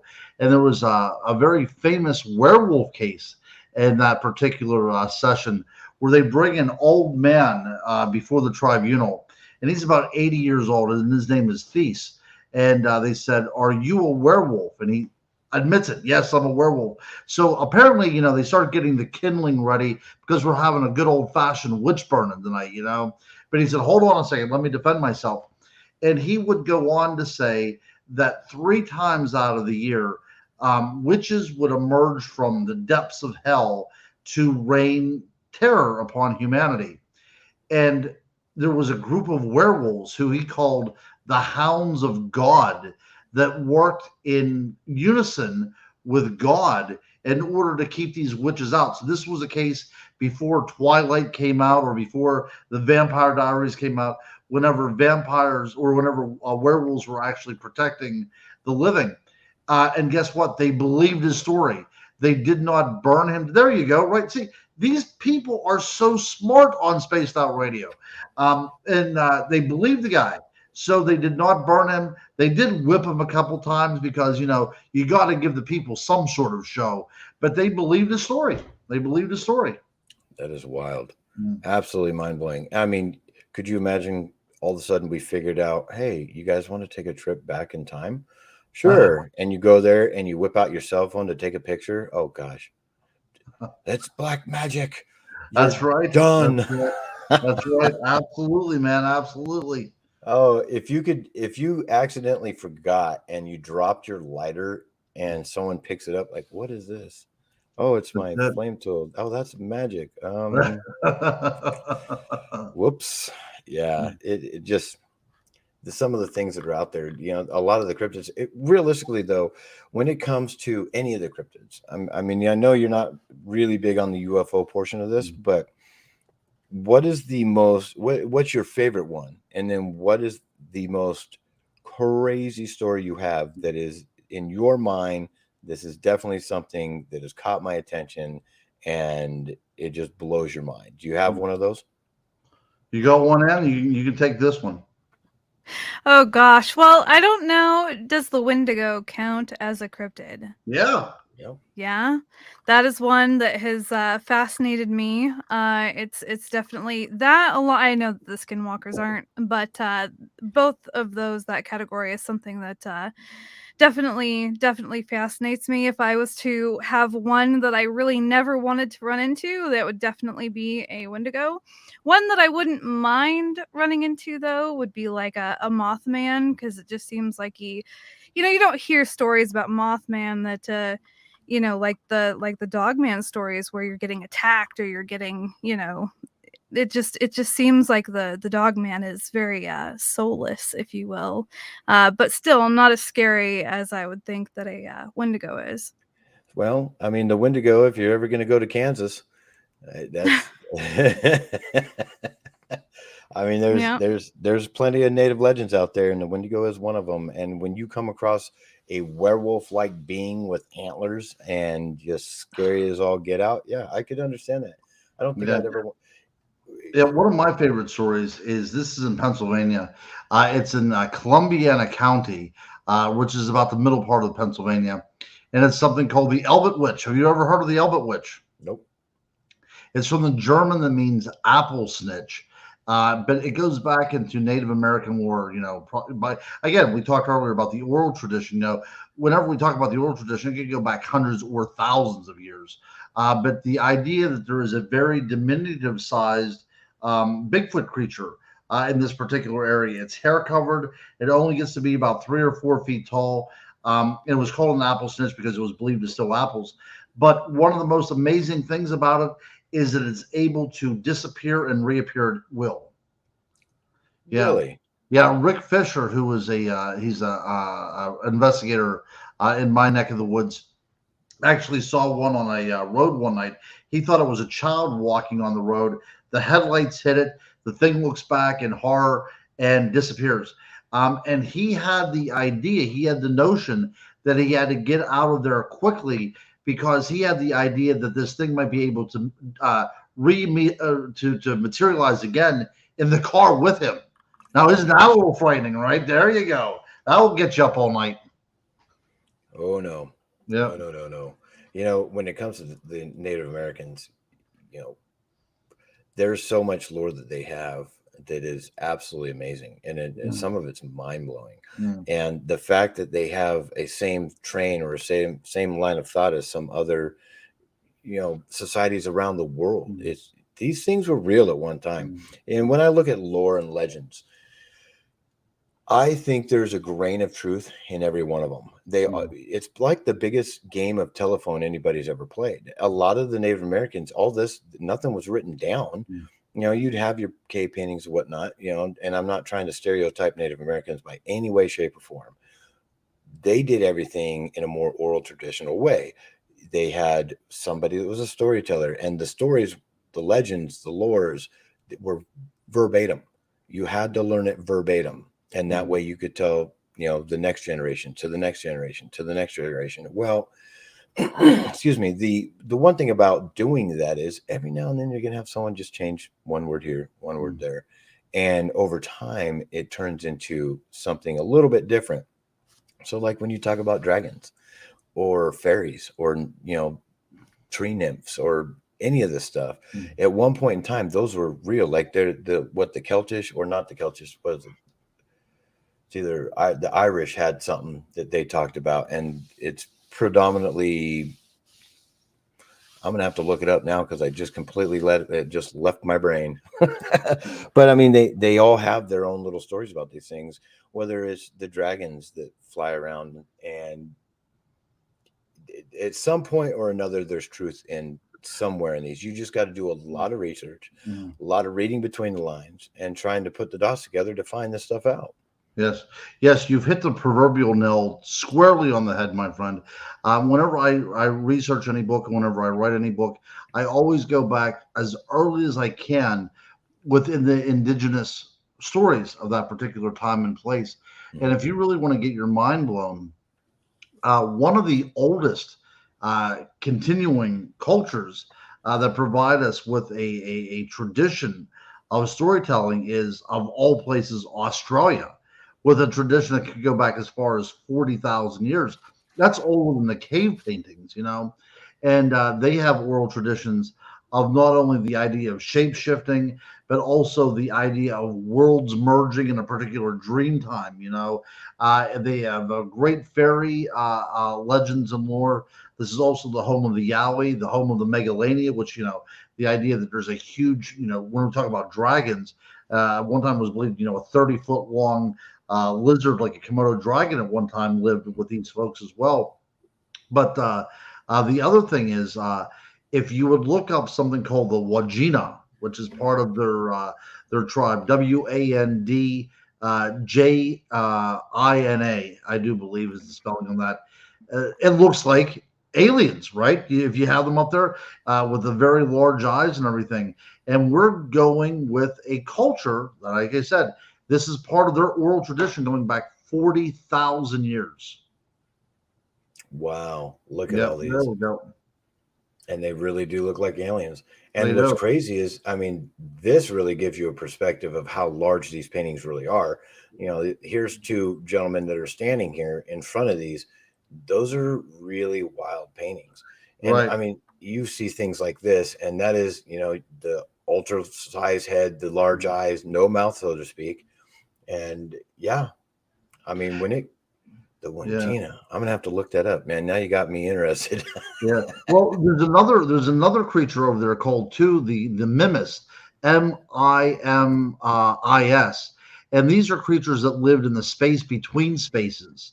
And there's these very elongated type of creatures, almost like the alien off of Close Encounters of the Third Kind. Very elongated type of creature that exists within the natural environment that can sometimes interact with human beings. You know, when you sit there and say they can sometimes interact with human beings, and we're having more and more stories today. So here's the Mimis for anybody that wants to look at it. They are very thin, elongated bodies. Looks like they have triangular heads and large eyes, in various poses as well. So they're doing all kinds of interesting paintings with these. So here's another one for anybody that's watching. So anybody that wants to come back to our archives and watch this on YouTube, it is absolutely free. So feel free to do so at any time. You know, when it comes to these crazy drawings of cryptids and strangeness, you have to kind of look back at some of the ancients that are out there, the Aztecs, you know, the Hopis, the Mayans. The Mayans were wild with this stuff. And you can see these things throughout our history completely. Whether they're etched in stone or painted on cave walls, they're everywhere. And this isn't a phenomenon that now, yes, we are more able to talk about it without having people like look at us funny and being like, you're weird. You know, now it's more socially acceptable. Now we can talk about it. We can show the pictures and have a real conversation here. When it comes to some of the more ancient hieroglyphs, or not hieroglyphs, but, you know, the rock carvings. Have you seen some of those with the beings in ships and stuff like that? Oh, sure. The petroglyphs, yeah. Yep. And there's some, like, if anybody looks at my Facebook, my banner is some of the Egyptian petroglyphs that are up there that show a spaceship and other beings and stuff like that. You can go as far back as the Sumerians, and they talk about beings that came down, and, you know, they're not cryptid. Those are more aliens, but realistically, there's a lot of them out there. And go Yep. ahead. Well, we can actually. I'm glad you brought up the idea of the Sumerians. So we're talking about one of the first civilizations on the planet, correct? We're talking about like Adam and Eve stuff here, right? This is the Fertile Crescent. This is a civilization that came up around the Tigris and the Euphrates River, right where the Garden of Eden was, according to the Bible. So we're going back to the very dawn of humankind here, and we have one of the first works, well, the first work of literature, which is the Epic of Gilgamesh. And isn't it strange that in the Epic of Gilgamesh, we have a character in there called Enkidu, which looks remarkably like a Bigfoot. And guess what happens to Enkidu in the Epic of Gilgamesh? He is assumed up into a craft believed to be powered by the gods, and he looks out of something that sounds oddly like a window of a spaceship and watches the world move below him as he is whisked up into the outer space. This is some pretty cool stuff right here. I mean, this is going down a rabbit hole. You know, of course, their minds were the same as our minds, right? So we're not going to do anything. There's nothing prejudiced about this. We understand that this was a culture of intelligence, the same intelligence that we have. But they had to base it upon something. Sure, they could have an imagination. Of course, they have imagination. But the idea of assuming a craft is able to lift up off of our planet and take somebody to another area, you know, that is really beyond the idea of how far the human imagination can go. Oh, exactly. Yeah. And I mean, the craft thing that you're saying, when it comes down to biblical times, like you're taking to the Bible, and I've said this 1,000 times before, you know, you just read Ezekiel 1, read the first chapter of Ezekiel, and basically it's remarkably like a craft. If anybody wants to look up Enoch, there's some interesting stuff there too. You know, I mean, when it comes to biblical times, just like you're saying, the Sumerians, you know, they had what the Anunnaki, and in fact, someone said it in the chats, what Anunnaki actually means, and it's, you know, beings from the heavens or some sort. And these things are remarkable because realistically, we don't know where they come from. Absolutely not. We have no idea. And you're not allowed down to Antarctica to find out what kind of crazy stuff's going on down there. I mean, is there another dimension? We wouldn't be able to see it with our eyes, but are we able to detect it somehow now? I mean, you have people out there that are stating that there's actually very unsophisticated equipment that can tell you when these things are going to happen, whether, you know, are they coming from the other side of the veil? When's the veil at its thinnest? When are they allowed over? That's right. That's right. You know, you always look like Midsummer and Samhain, which is, you know, October 31st. And whenever I do investigations, I often do investigations around these particular agricultural times because it was believed to be something sacred, you know, thousands of years ago. And some of the most intriguing evidence that I've ever received is on these particular times of the year, whenever that proverbial veil is at its thinnest between worlds. Yep. And I've heard that many times. Many times. That's right. Many, many times. Oh my gosh, we're almost getting to the top of the hour. I cannot believe how fast this goes by. Flying by.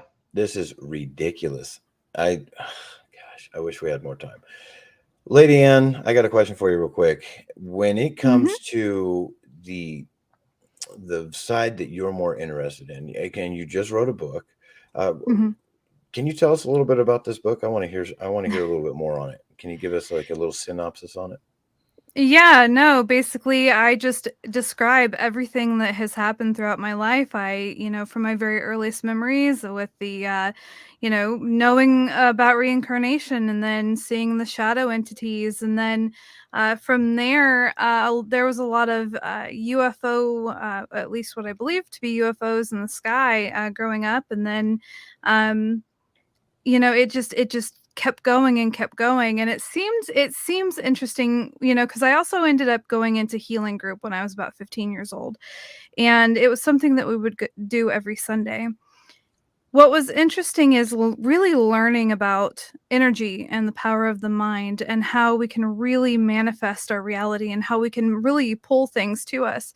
And that's kind of one of the thoughts that I had when we were at the Dogman conference, is when I would hear about these stories that they were telling and how they went to these places and then they had an experience.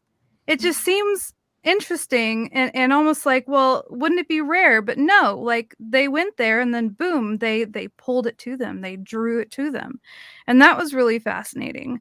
So then of course it does take on a whole new idea of, are these things that just live out there, or are you manifesting it? Is there something that's interacting with you? Like I just learned about John Keel and the what is it, the Great Trickster, and how there's this thing that's interacting with all of us, and it can take on whatever form that and how it chooses that, I'm not sure. I mean, this is such a it's such a big rabbit hole. So yeah, no. So my book is just about all these experiences, but there's one that I left out, and that is where my next book begins. Ooh, That's a pretty cool. That's a cliffhanger. It is. Yeah. Yep. It's like giving someone a 10-foot bungee cord and throwing them off the face of a, go bungee jumping Yep, with a there you 10-foot go. cord. Like, no, you're not getting the full experience. I'm sorry. Yep, that's right. That is awesome, though. I love it. And I promise you, I will go out. I will buy your book and I'm going to read it. And for anybody that wants to know where her book is, you can go on Amazon.com and find it. The name of the book is in the show notes. Really, Ron, I'm going to tell you, how many books have you written? I think I've written about 21 books, but they're not all paranormal books. Yeah. There's other books there as well too. So I think I've written about 11 or 12 books on the paranormal. That's wild. That's wild. And you can find those, like I was saying before, when we first started the show, as well as on Amazon. And you've gotten into, once I start seeing books drift down into the thrift book area, because that's where I like to buy my books. Sure. And because I can buy them much cheaper than normal and read them, and then I don't really worry about if they get damaged and stuff like that. But I saw them on there and I was like, oh yeah, buddy. I'm gonna be snagging some of those up. It makes me feel good as well too. And I also have my books available at a lot of local libraries around here too, because the thing is, you want people to read your work. You put a lot of time into it. A book is not an easy thing to write, and you really want people to get the same type of enjoyment out of it that you got writing it. So I'm very thankful whenever those things show up on those bargain sites and everything. That's awesome. That is awesome. So real quick, Dogface Boy, we're really appreciative of that super chat of yours. Thank you so much. The super chats are always open and a great way to support SOR as a whole. If you want to see Fylthy's artwork or even purchase his cryptid cartoon book, that is available as well on Amazon.com. Excuse me. If you want to look at any of our swag, go to spacedoutradio.com. We are at the moment, one second. I love it when I do that to myself. Everything goes down the wrong throat. I promise you. Everything just right when I'm trying to do something, chokes me out. So our next hour, we will be taking a short break here in just a moment. Our next hour, everybody that's listening, and unfortunately, hopefully, the chats will ask the questions that you want to know the most. For the chatters, please ask your questions in all caps. That way we can present them on the screen and I can catch them as well. I will be trying to go through them as, in an order that I get them, to be honest with you. And real quick, oh my goodness, thank you so much. YJ Overlander, thank you so much for that awesome super chat. We appreciate everything you do and your love and support of SOR. So real quick, we're going to take a break, fill up your sus sauce for anybody that remembers. That's for the after hour show, but we'll be right back. And we will play you some more music. All right, guys. I'm going to get another drink and I'll be right back. Awesome. See you soon. Yeah.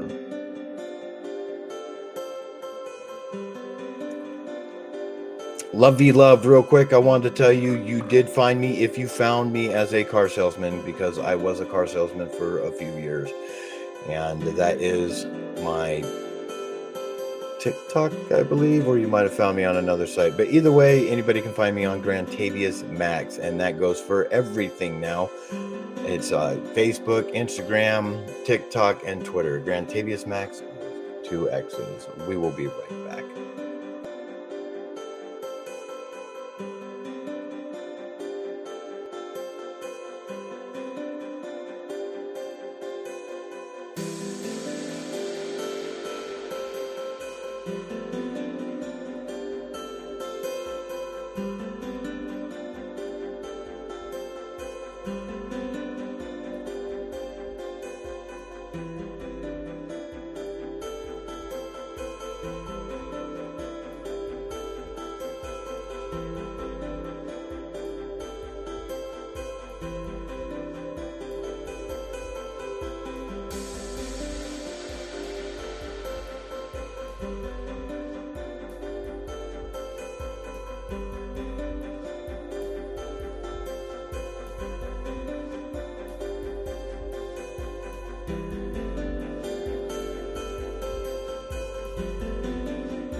Right, welcome back to Spaced Out Radio, hour number 3.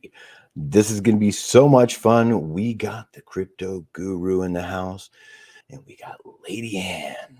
We're going to bring them back in just a second. For everybody in our chats tonight, thank you so much for being with us. This is a great show. Hopefully you guys have some really entertaining questions, because this is going to be something that I want to get into a little bit more of the woo. Let's bring back in Ron Murphy, also known as the Crypto Guru. How you doing, my man? Hey, we are already. Whoops! I'm on. Yeah, I am unmuted. Yeah, we are almost done. Can you believe we've been already 2 hours, less than an hour to go? Blew right through this, and I hope there are going to be some great questions for us. That'll be awesome. That'll be awesome. And we're going to go ahead and bring back Lady Ann. How are you doing? Oops, you're muted. There you go. I'm doing well.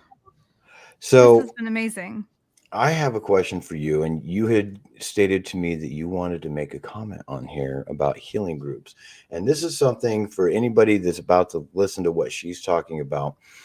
When your vibrations, your energy vibrations change. Now, you've heard as well as I have, and there's been many people like Grant Cameron that have talked about stuff like this, and a few other people, when your vibrations change. Now, according to some, you have to raise your vibrations in order to be able to experience some of these. Now, if your vibrations are low, then you might not have as good a success. But you're on a whole different path with this. Let's hear what you got there.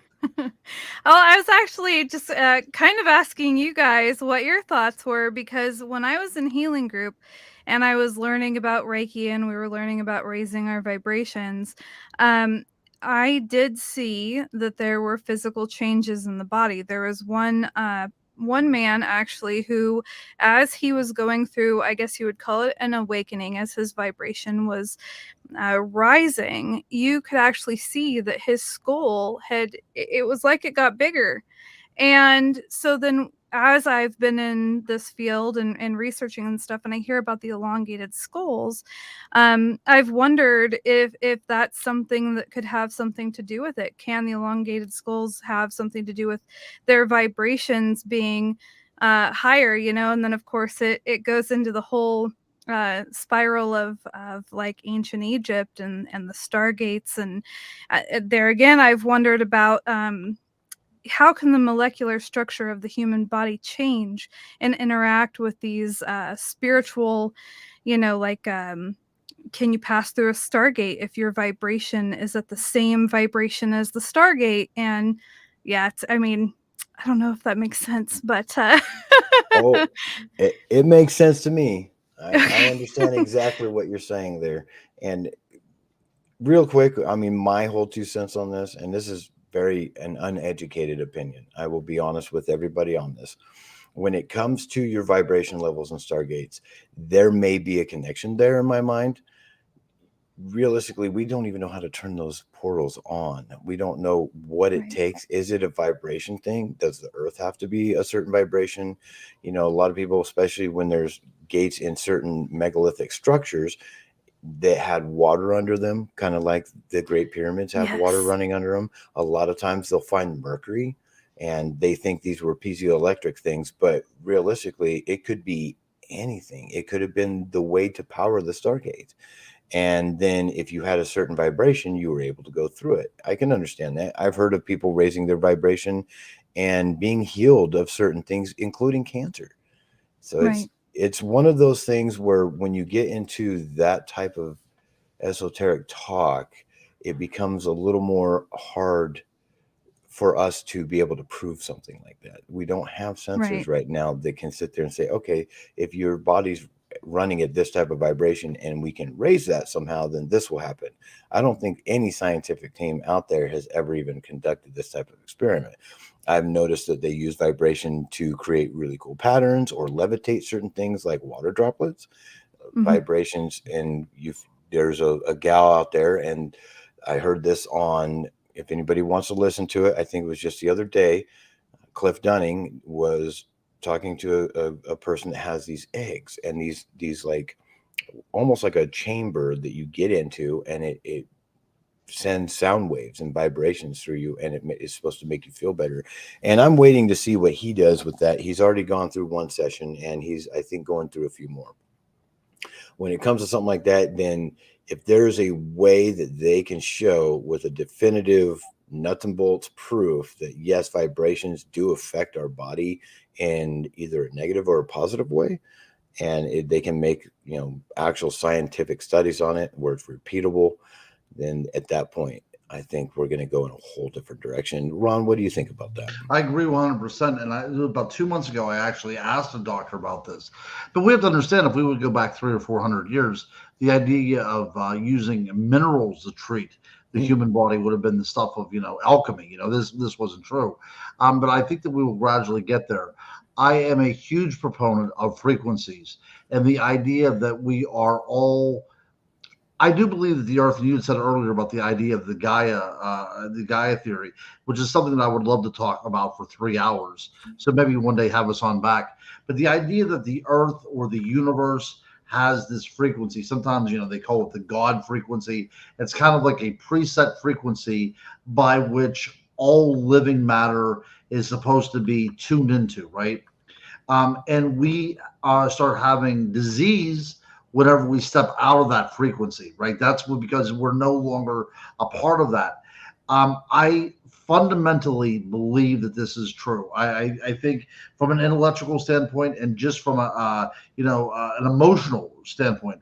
Now, the more that I've been looking into this, the more ancient sites are starting to make sense. For instance, Stonehenge. It's been suggested that if you would get into the center of Stonehenge and do a drumming circle, the place would act as an echo chamber. So, you know, we talk about what was Stonehenge built for. Wouldn't it be cool if it was a Neolithic hospital, you know, where people were treated with sound? You know, that would be a very interesting thing.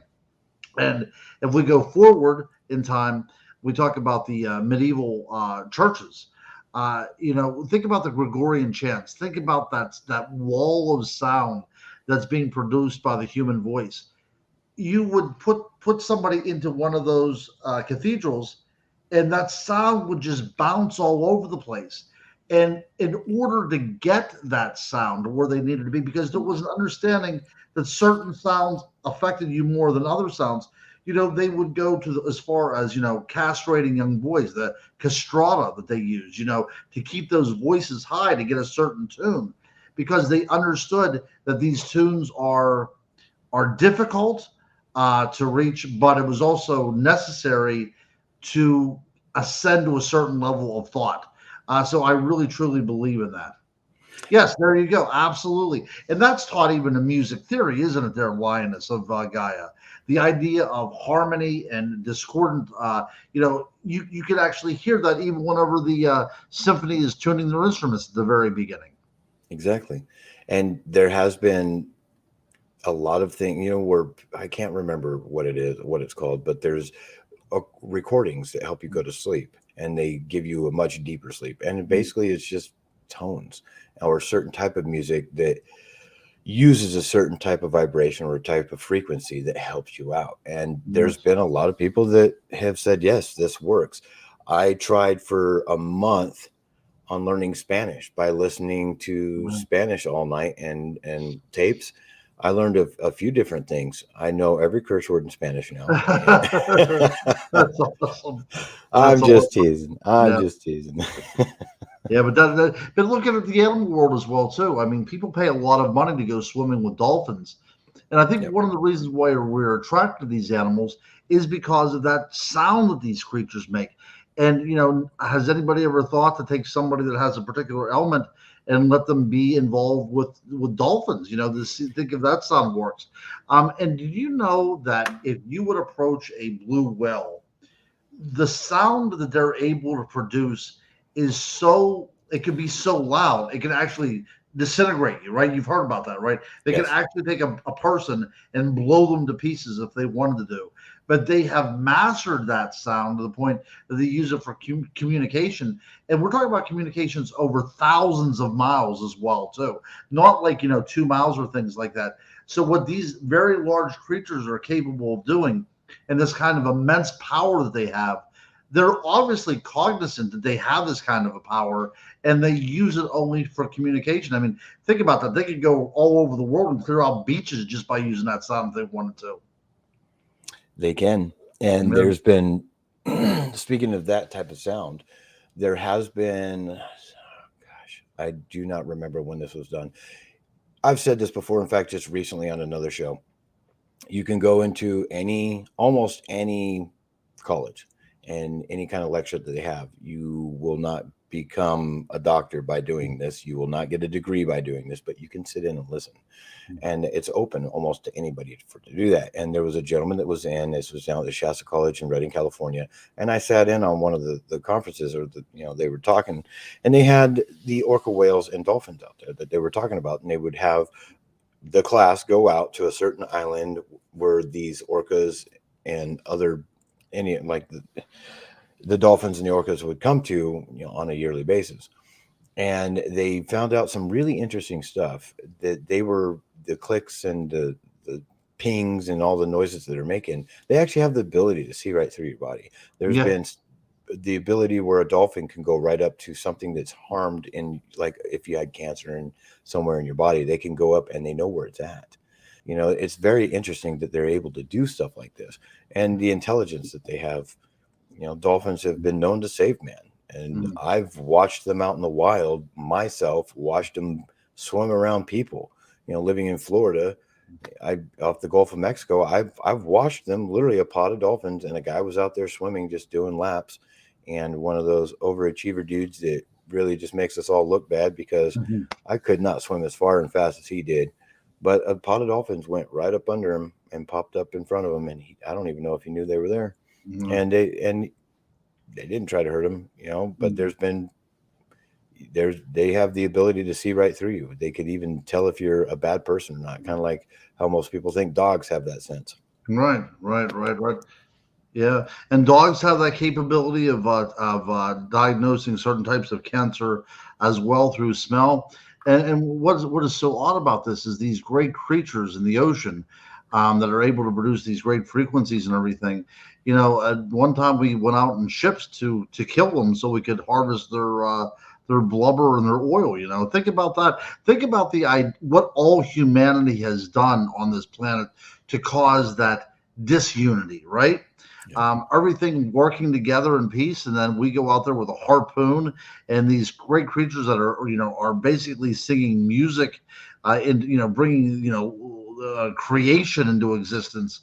We're out there harpooning them and slaughtering them and everything, and it still goes on today. People are still slaughtering dolphins in certain countries. Yeah, and the problem with that is these things, dolphins, I believe, are sentient. I believe they have the ability to understand their death, and in their own way. They don't really need electronics. They don't really need anything that we as humans do. They can be aggressive, and they can be just as mean as we can. You can obviously tell when a mother dolphin feels pain or sadness. You can see it. It's palpable, especially with the one that they're young happens to get harmed or doesn't make it. There's been videos on it. And you're talking about creatures now, not just like the blue whale, like you're talking about. They have vibrations that they can make that we can't even hear, but we can feel it. And those vibrations can go all the way around the globe in the water, where they can do echolocation or even talk. Basically, it's making a long distance phone call. And that's how they can communicate to each other. And if anybody's ever heard something, when you look up a video of a sonar ping underwater. So if anybody wants to look that up, you can see how crazy sound really works underwater, because the molecules are so close together. It immediately just goes out. And there was a couple divers. I don't remember what coast they were off of. I want to say it was down somewhere in Mexico or wherever, but they literally were underwater scuba diving, checking out coral reefs or whatever they were doing, just checking out stuff down there. And then there happened to be a submarine somewhere nearby, and it sounded like it was pretty close, but it could have been 100 miles away. Who knows? But it sounded like it was much closer than that. And the eeriness of the ping of the submarine was wild. And now that's just a high pitched, sharp ping, bing. And then sometimes they're even crazier sounding than that. I would never be able to make it, but you're right. I mean, vibrations do something. Now, I almost wonder the egg that I was talking about previously that has different speakers all around it that sends these certain vibrations, these tones to you to try to make you better in some way, shape, or form. If you could figure out, or we as a species could figure out a way to heal with those vibrations and put the speakers underwater and just submerge yourself, I wonder if that would work better. And we talked about before about getting in touch with spiritual forces and things by that one particular exercise. And what did you call it again? Oh, just with the water? Yeah, whatever you eliminate your senses. What is that called? Deprivation tank. Well, yeah, there are those. It was the Estes method. Yeah, okay. See, that is the thing, and I do think that's the key, right? If we go into a world where we are submerged in that sound, right? That is the only stimulus that we're getting. I think we're getting onto the key of what could be, but again, is mainstream science going to jump in on this? Because it's not making any money, right? That's the case. You could have and also I don't think that mainstream science is too big on the idea of cures either, because it's so profitable to treat the disease and the symptoms. So, but if you look around the world, there are some cultures out there that live well into their hundreds, and they smoke and they drink, but they seem to be just in some sort of weird union with the world around them, right? It's like they're still part of the world. So I don't know. I think that the Western world really has kind of said, no, we're not going back. This is who we are right now. And we create our own foods, right? We make substitute sugars now, and we fill everything up with all these chemicals. So we're not really eating food. We're eating substances that are food-like, but they fill our belly, and that's it. So we wonder now why we have this proliferation of certain types of diseases, and that's because we're putting all these harmful things into our bodies, right? I mean, that's basically what's going on. But I do believe, a firm believer, going back to the idea of the Gaia theory, I'm a firm believer that everything out there that harms us, there is an equal and opposite reaction. There's an antidote for every disease and poison out there. I think that we're like a finely tuned terrarium where everything takes care of everything else. And the prime mover, the divine, whoever set this thing into time, that is part of the divine plan as well too. That everything is out there that can cure us.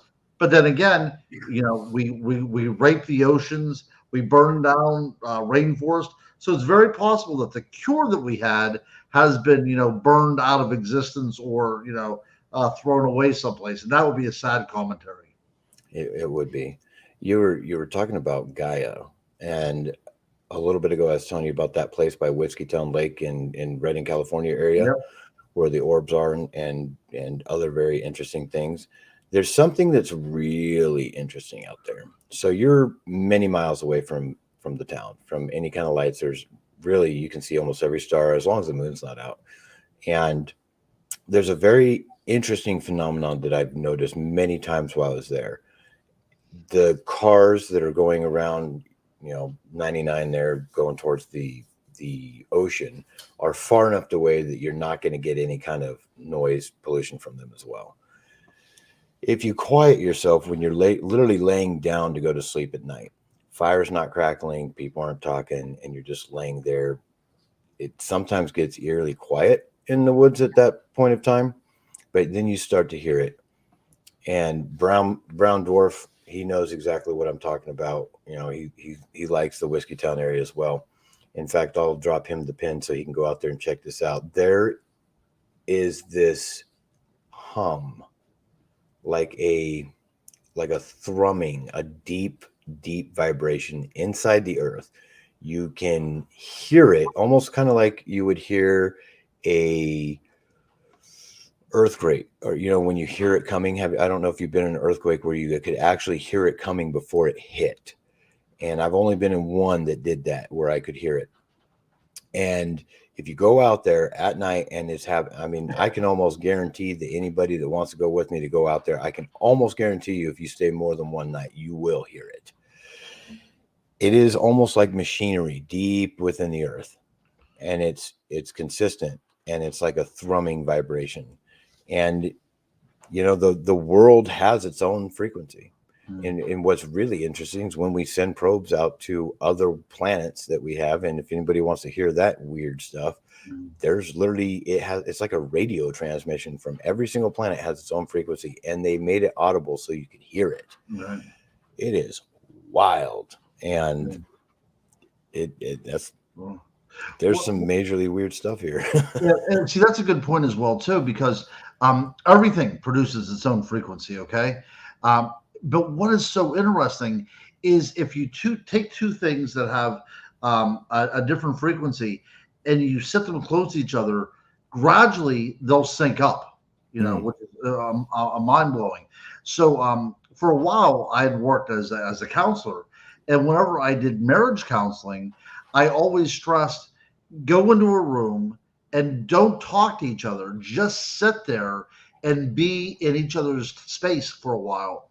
And, you know, that's going back to this idea of, you know, the syncing up of frequencies, but you can't really bring that up because, you know, they'll think there's something strange about you.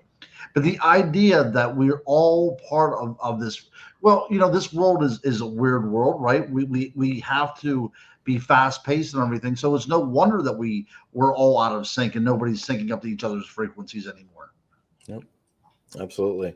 But like you said, in the wilds, in the forests, in nature, that's where everything just comes together. It's just natural for everything to sync up there. I'm sorry, Ann, for cutting you off.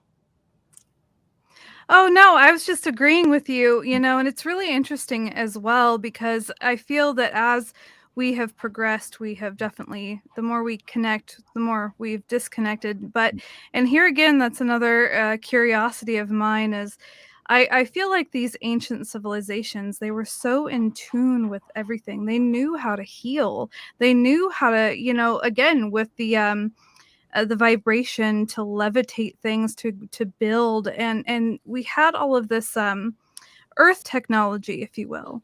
And what happened to it? Why are we the way that we are now? And again, too, to touch on what you said about the eating food like stuff. Hopefully this doesn't like offend anybody or anything like that. But I recently took a trip to Ireland. So I was in Ireland for 2 weeks. And over there, they have like a sugar tax, and the food is made much different. Gosh, even their sheep, they don't have them. It's like they have hedges and stuff, and they're just kind of free to roam, and which was really cool. Our bus driver was teaching us about that, and he was showing how each one had a different color on him, and the farmers just knew exactly which ones they were based on the color of, you know, their fur that they, or the wool that they had sprayed. But when I came back to, it took quite some time for my stomach to adjust to the food here. It was rough, and you know, because the American food, definitely, you know, we use the GMOs, we have tons of sugar, and I think that all of that as well affects our energy, our vibration, and everything, if you will. Yeah, we talk about the idea of playing music. It's kind of trying to like playing a you know, harp with the bow of a violin, right? Things just don't go together. And I think the idea of being part of that frequency is about what you eat as well too, as what you consume. So I wrote a book, a self-help book called Human Harmonics. And the idea is frequencies, and that's what I talked about, you know, my idea of how marriage counseling should work and everything. But I also came up with a diet. Now, this is something you couldn't keep to very long, but I suggest, you know, just try it over a few days about eating things that don't have to be killed. So you're eating things that can be picked off out of the earth, and none of it causes death to the plant or anything. So, and you could eat like you know, like radishes and things like that, but cucumbers and things, but nothing that would kill the plant itself. And see if that kind of, thoughtful eating would help anybody. Now, I will tell you this much. I like myself chicken wings, and I eat very, very unhealthy. But I would like to change sometime. It's just really not, and this is a big buzzword as well too. It's not convenient to eat healthy, right? And that's one of the problems that we have as a human race as well. We will tend to do things that are convenient for us, things like fast food, because we want to eat things fast. We don't want to prepare things. But perfect. Nothing that would all work out well. I think that we should all here in the SOR chat room should get a big commune someplace and live this lifestyle, and we will write it up in medical journals and send it out for peer review. Well, it is actually something that's serious when it comes to American diet. We are leading the numbers when it comes to diabetes and obesity and things like that, unfortunately. But if we raise our vibration and start treating the world better and the earth better, it might help us out quite a bit. That's right. Off the land. Yeah, there is a theory out there, and this is a rather frightening theory, because my father unfortunately died of COVID right at the very outbreak of the COVID hysteria. But there was a theory that it may have came out of the rainforest, and the earth itself developed it to get an invasive species out of the way. So if you think about it that way, it's kind of like whenever our bodies have some sort of invasion within it, we'll send out white blood cells to kill it. It's very possible that our Earth, this idea of Gaia, that this world is a sentient being, is just that we've had enough, and we are going to eliminate the problem that is destroying what it's intended to be. And if that is the case, that is very frightening if you think about it. But I think it's also a big wake-up call for who we are as well. Yep. I 100% agree. 100% agree. Yeah, I was sitting here thinking about this, the rainforest, because you had brought that up. And I don't want to go too deep down this path, but I heard a lot of scientists that sit there and look at it and look at the vegetation and, the horticulture that's there, that a lot of it was brought in, that the rainforest was actually man-made. Have you heard that? No, I did not. Yeah, wait until you go look that one up. That one's interesting. And then what's really funny is you go out, and a lot of the rainforest, just like the ocean, we have not discovered half the stuff that's in there. And when it comes to, just like we were talking about previously, when it comes to cryptids and things that are in these weird places, the earth we're out looking at Mars, and it's like, okay, that's cool. Scientifically, it's really neat that we got a helicopter on Mars now that can fly around, or a quadcopter, and check out its path, or check out the lander. And that's real neat. When we know as little as we do about our own planet, you have people out there seeing gnomes, like nymphs and sprites and fairies and whatever you want to call them, that are out there. We know very little about our own planet, enough to go out there and search everything else. If we can everybody can go down past the 86th parallel. Thank you to everybody that signed the Antarctic Treaty for stopping that one for us. But if we could do that, I would love to go find out what's going on down under the ice in Antarctica and find out what's living down there.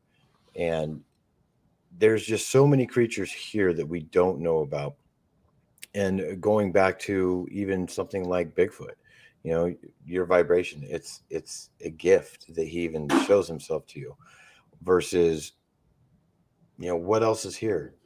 What's the most, one of the craziest cryptids, or it doesn't even have to be a cryptid, like the strangest story of a sighting that you've heard of, Ron? Have you heard of anything that just blows your mind? Yeah, people have reported seeing mermaids. We very rarely talk about that kind of stuff. But when we talk about the oceans, the mermaid tradition goes back to the San people in equatorial Africa. So these are ancient traditions. And people were talking about seeing these creatures that have the semblance of a man or woman, and the body of a fish. So these are strange things that people are still witnessing even to this day. So again, we talk about the environment, right? Because And you just made a very interesting connection, right? Because cryptids are dependent upon the environment to live. That's where they hide. That's where they live and everything.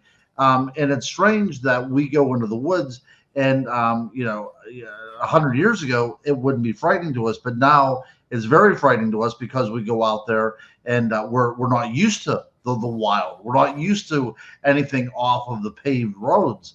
And we talk about being out of unity, this unity, and that's really what's going on. So I think that all these creatures that we have, the mermaids in the ocean, the Bigfoot in the woods, the Yeti in the snow, and all that stuff. I think these are almost like the poster children for the world itself and what could be capable of being out there. But I agree with you about, as cool it is to see pictures on Mars. Did you know that we know more about the moon than we do about our ocean? We just have mapped the moon, and it's easier to do that way. But there's so much about even our own ocean. You think about whenever you go on vacation and you're standing there and you're letting the water lap at your feet. What is out there we have no idea about. There could be an intelligent race buried underneath the water someplace. People talked about underwater flying saucers and things. It's very possible there's something going on out there that just touches the surface about what's going on in our deserts and in the air. That's exactly it. The USOs. I mean, we even have submarines out there catching these things. Yep. I think they call them fast walkers.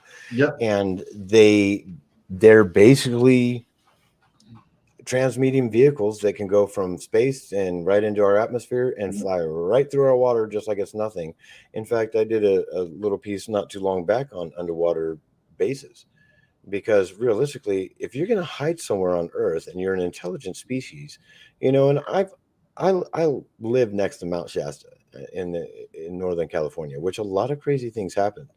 And there's, tales of the Lemurians that live in the mountain, and they date back all the way to Atlantis. And in fact, there's some tales where they had all out nuclear war and just kind of devastated each other, and then Atlantis sunk. And could these be people that are down under the ocean that just learned how to survive and grew differently than we did because they didn't really have the sun to sit there? And what I mean? There's so many questions, but if you're literally gonna hide somewhere, that's the best place to do it. Yeah. Right. In plain sight. You are hiding in plain sight. You go down a mile or 2 miles or whatever, and people could be, fishing right above you, and they would never know you exist because there's so much vastness to the ocean. Yep. So much vastness. And you know what? I never thought about that, but sure. Even the Indians, the Indian subcontinent, in their belief systems, they had something that looked very much like nuclear war as well. The idea that gods battle with each other and unleashed all this power.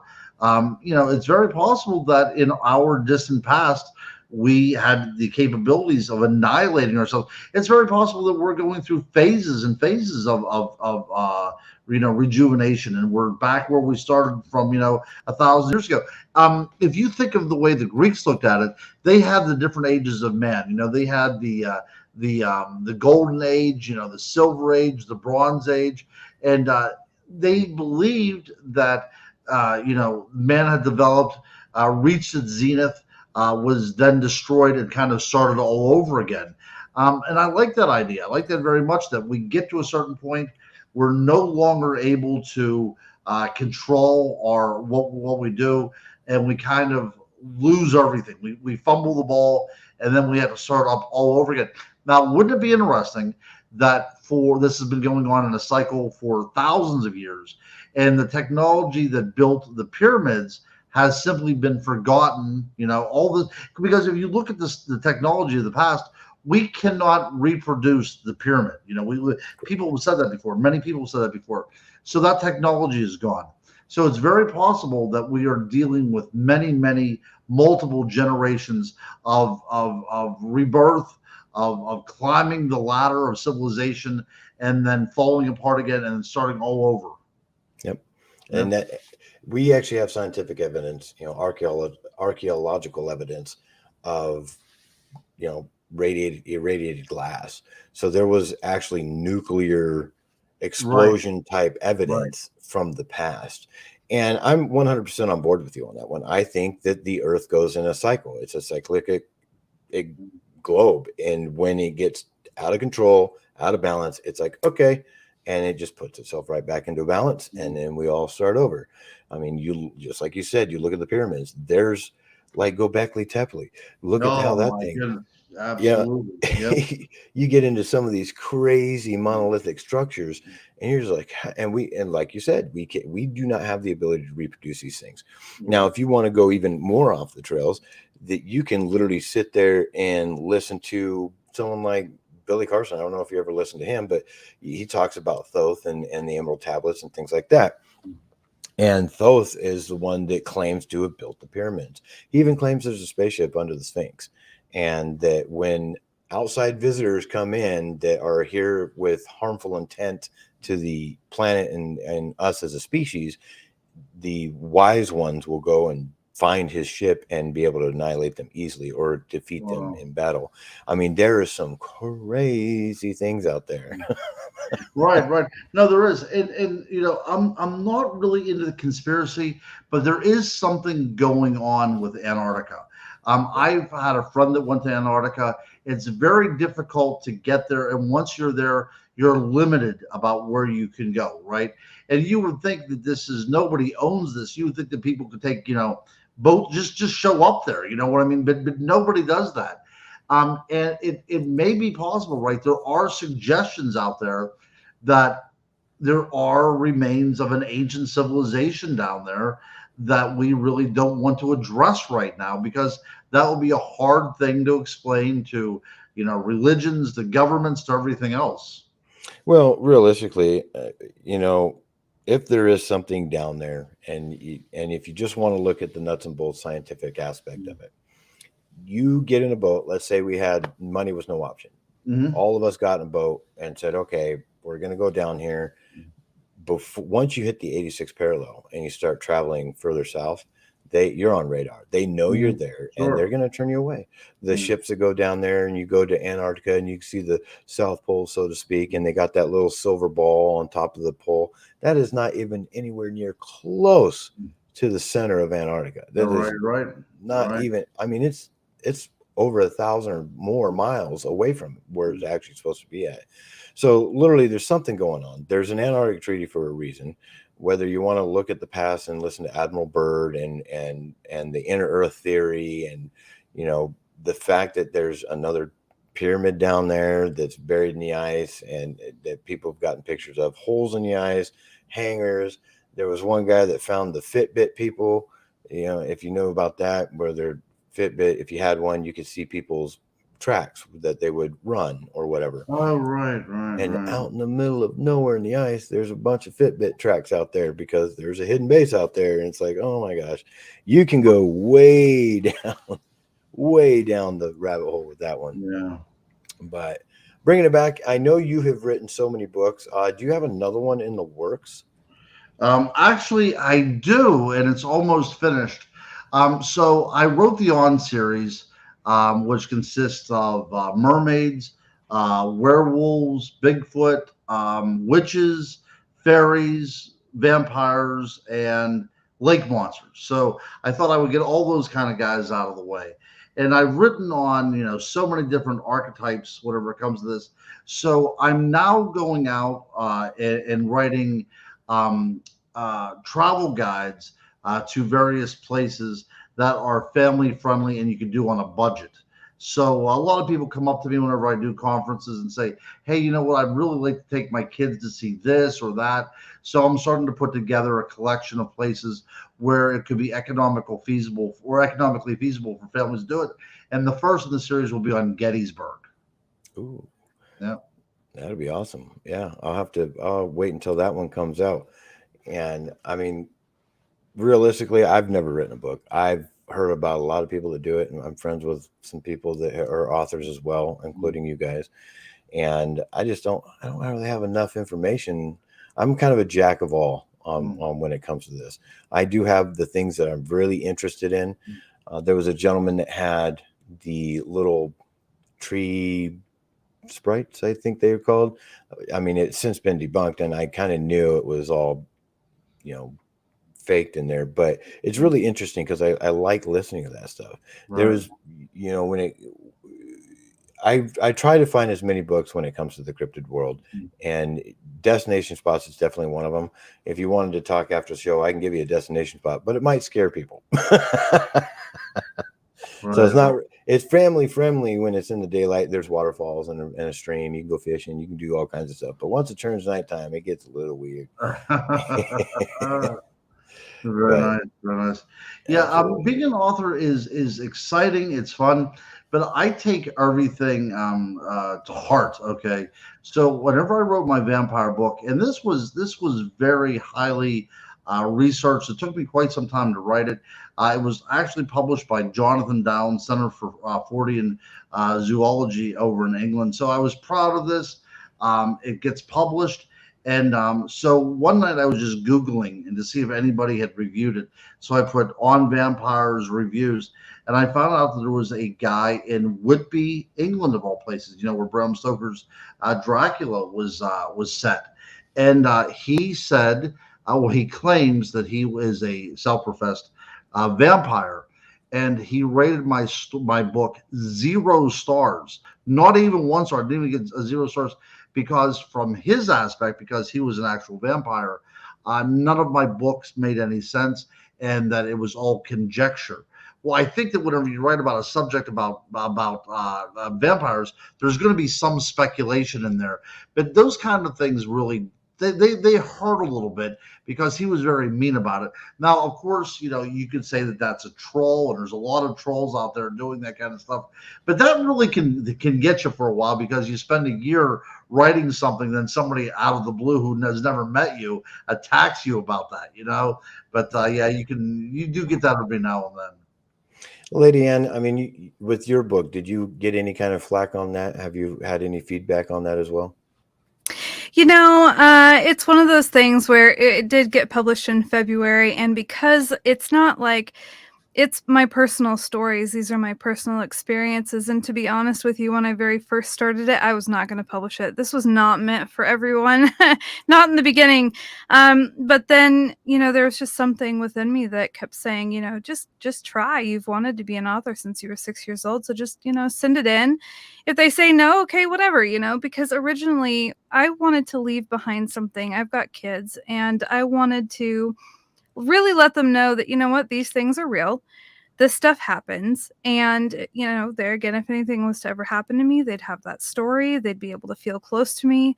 And so all the reviews so far, which I think I only have like 9, they all have really good. They say that, it was very inspiring, or it helped them, go on to then tell their story. So, in regards to what you were saying as well, you say that you're a lifelong experiencer. You could write a book like I did. And, it can set off that domino effect where it heals a lot of people. I'll have to look into that. I've never actually been posed the thought process that way, and I mean, you basically just threw me under the bus and called me out on it, so thanks. Oh no. I'm it's one of those things where when we tell our stories, it gives other people that bravery, and like, oh wow, okay, I'm not alone. And then like, gosh, I have to say, at the Dogman conference, when Barton Nunley was up there and he was telling his story, and then he asked Martin to come on stage, his story was just incredible. It touched everyone. And to be honest with you, I was holding back tears by the end of it. It was really powerful. So telling our stories is a very powerful thing. I think you're right in that. And now I'm going to retract what I said. Maybe I can do something, because I'm a firm believer that if we all write our stories down, and I mean, if it goes into a paperback, that's fine. I'd be okay with that. But I want to find somebody, or if somebody's out there that has a database, and it's basically just a dump site for all these stories, and there's someone just comes up with a way to AI the snot out of it and find all the links that go through every single story, because I can almost tell you that every story, that everything, whether it's I seen a ghost, and we didn't even touch on that, or the shadow people, or the shimmering beings, or I saw, Bigfoot, I saw chupacabra, any of these, there's going to be some type of, whether it's location, it's time, it's ethnicity, it's blood type, I mean, anything. It could be anything, but I think everything is 100% connected, whether it's on this realm or another, if it's in this dimension or another, which I think they're all connected. I mean, Yeah, I agree. You'll have to have us back, because we were supposed to talk about Hat Man tonight and shadow people. This night flew by. It truly did. Oh, it was incredible. I had a fantastic time, but I would love to talk about that on another occasion. Absolutely. No, we'll definitely have you back 100%. And it realistically, going into the Hat Man, shimmering people, what people would tend to call sleep paralysis, that's a whole show in itself. That sure is. I've had many, many experiences in that area, and I could go on for quite a while into that one. The other one, I think, when it comes to, like Lady Ann, more of your stories, you could probably fill a show by yourself easily enough, and just, maybe one of these days, if you're interested, we can have you back and just do a full deep dive on you, and then of course, the crypto guru over here, he's got enough information that he could probably fill 5 of these in a row. No, I think Ann does need to be. She needs to be out there to the point where there's shows just on her. I found, ever since I first talked to her, I mean, she's a wealth of information, a wealth of knowledge, and she's also very humble about it as well too. So I really, next time, I think that you should have her on your show, so I can just sit back and watch it as a viewer, and I will ask questions. Absolutely. Oh, well, thank you so much. Absolutely. We're putting you on the spot. I know. We're putting you on the spot. No, I appreciate it. It really means more than you know. Yeah. Well, honestly, you're very insightful, and you have a good storytelling voice, and you have a way of bringing people into that. And so when I was listening to your in the beginning of the show, when you were telling us about it, and it was like, that's a show by itself. Oh. I would love to have you back. Absolutely. I would love to. And what we ought to do is set that up, and I'll give Dave a call and see what we can do with our booking as well. And of course, Guru, you're going to be on the show no matter what. I can guarantee you. You've been on here so many times. I know we're going to have you back 100%. So I appreciate that. But I think it'd be great if we all did it again. Absolutely. I brought a couple people onto the show before. I brought Brian Bowden onto the show, several years ago. And then I brought a couple other people that I don't even talk to anymore onto the show, because this is where I got my start, right?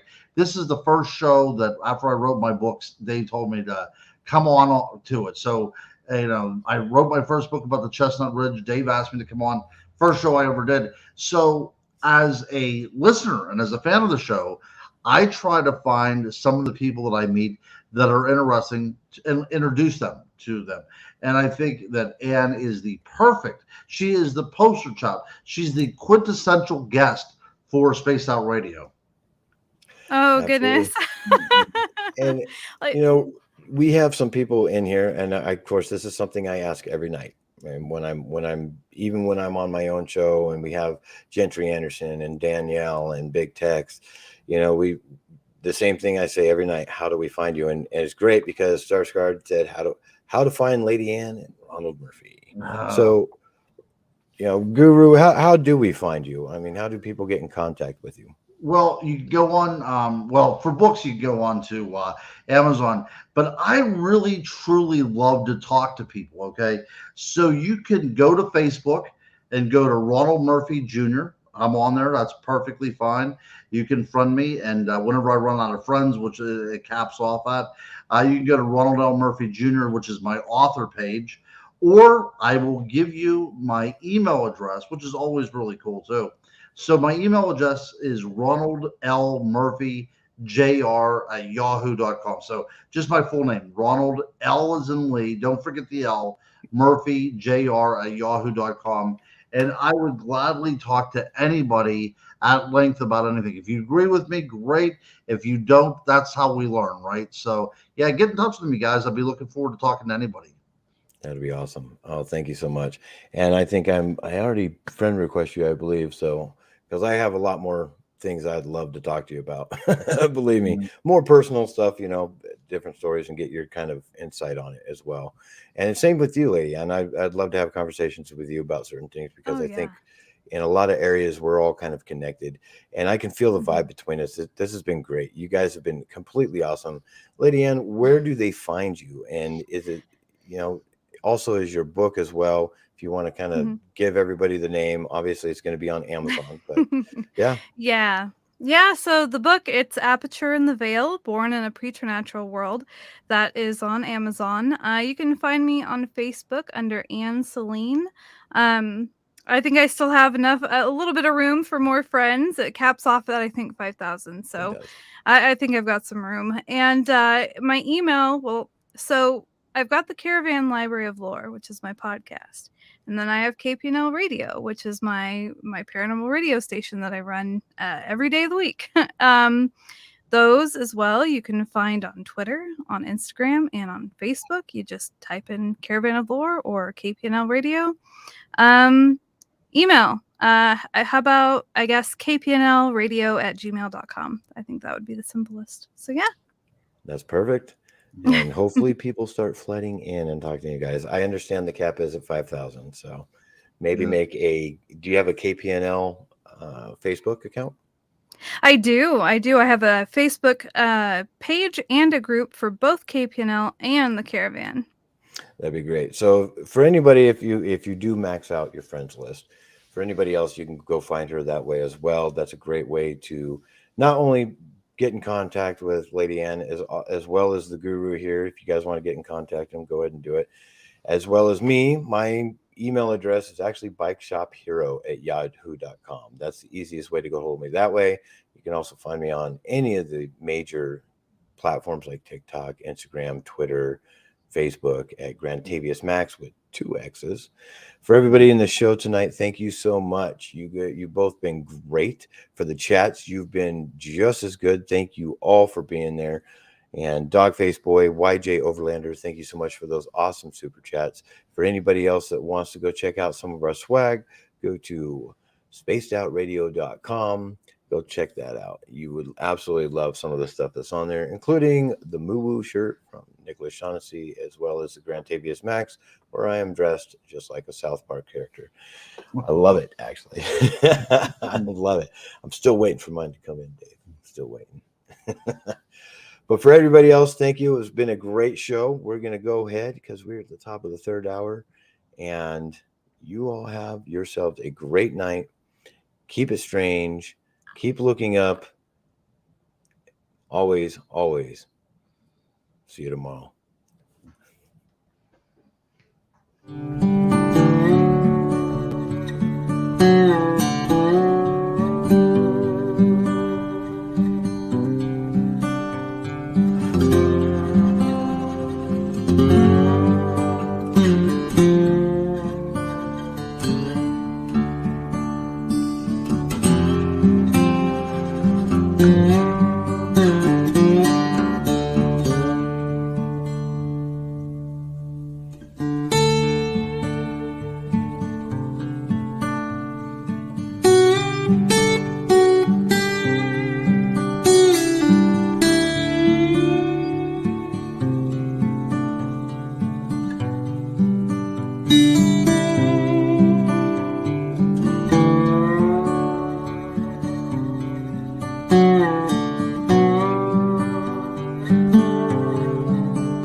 Stay healthy, my friend. You too. You need bail money, give me a call. Always, Dad. Take care. You too.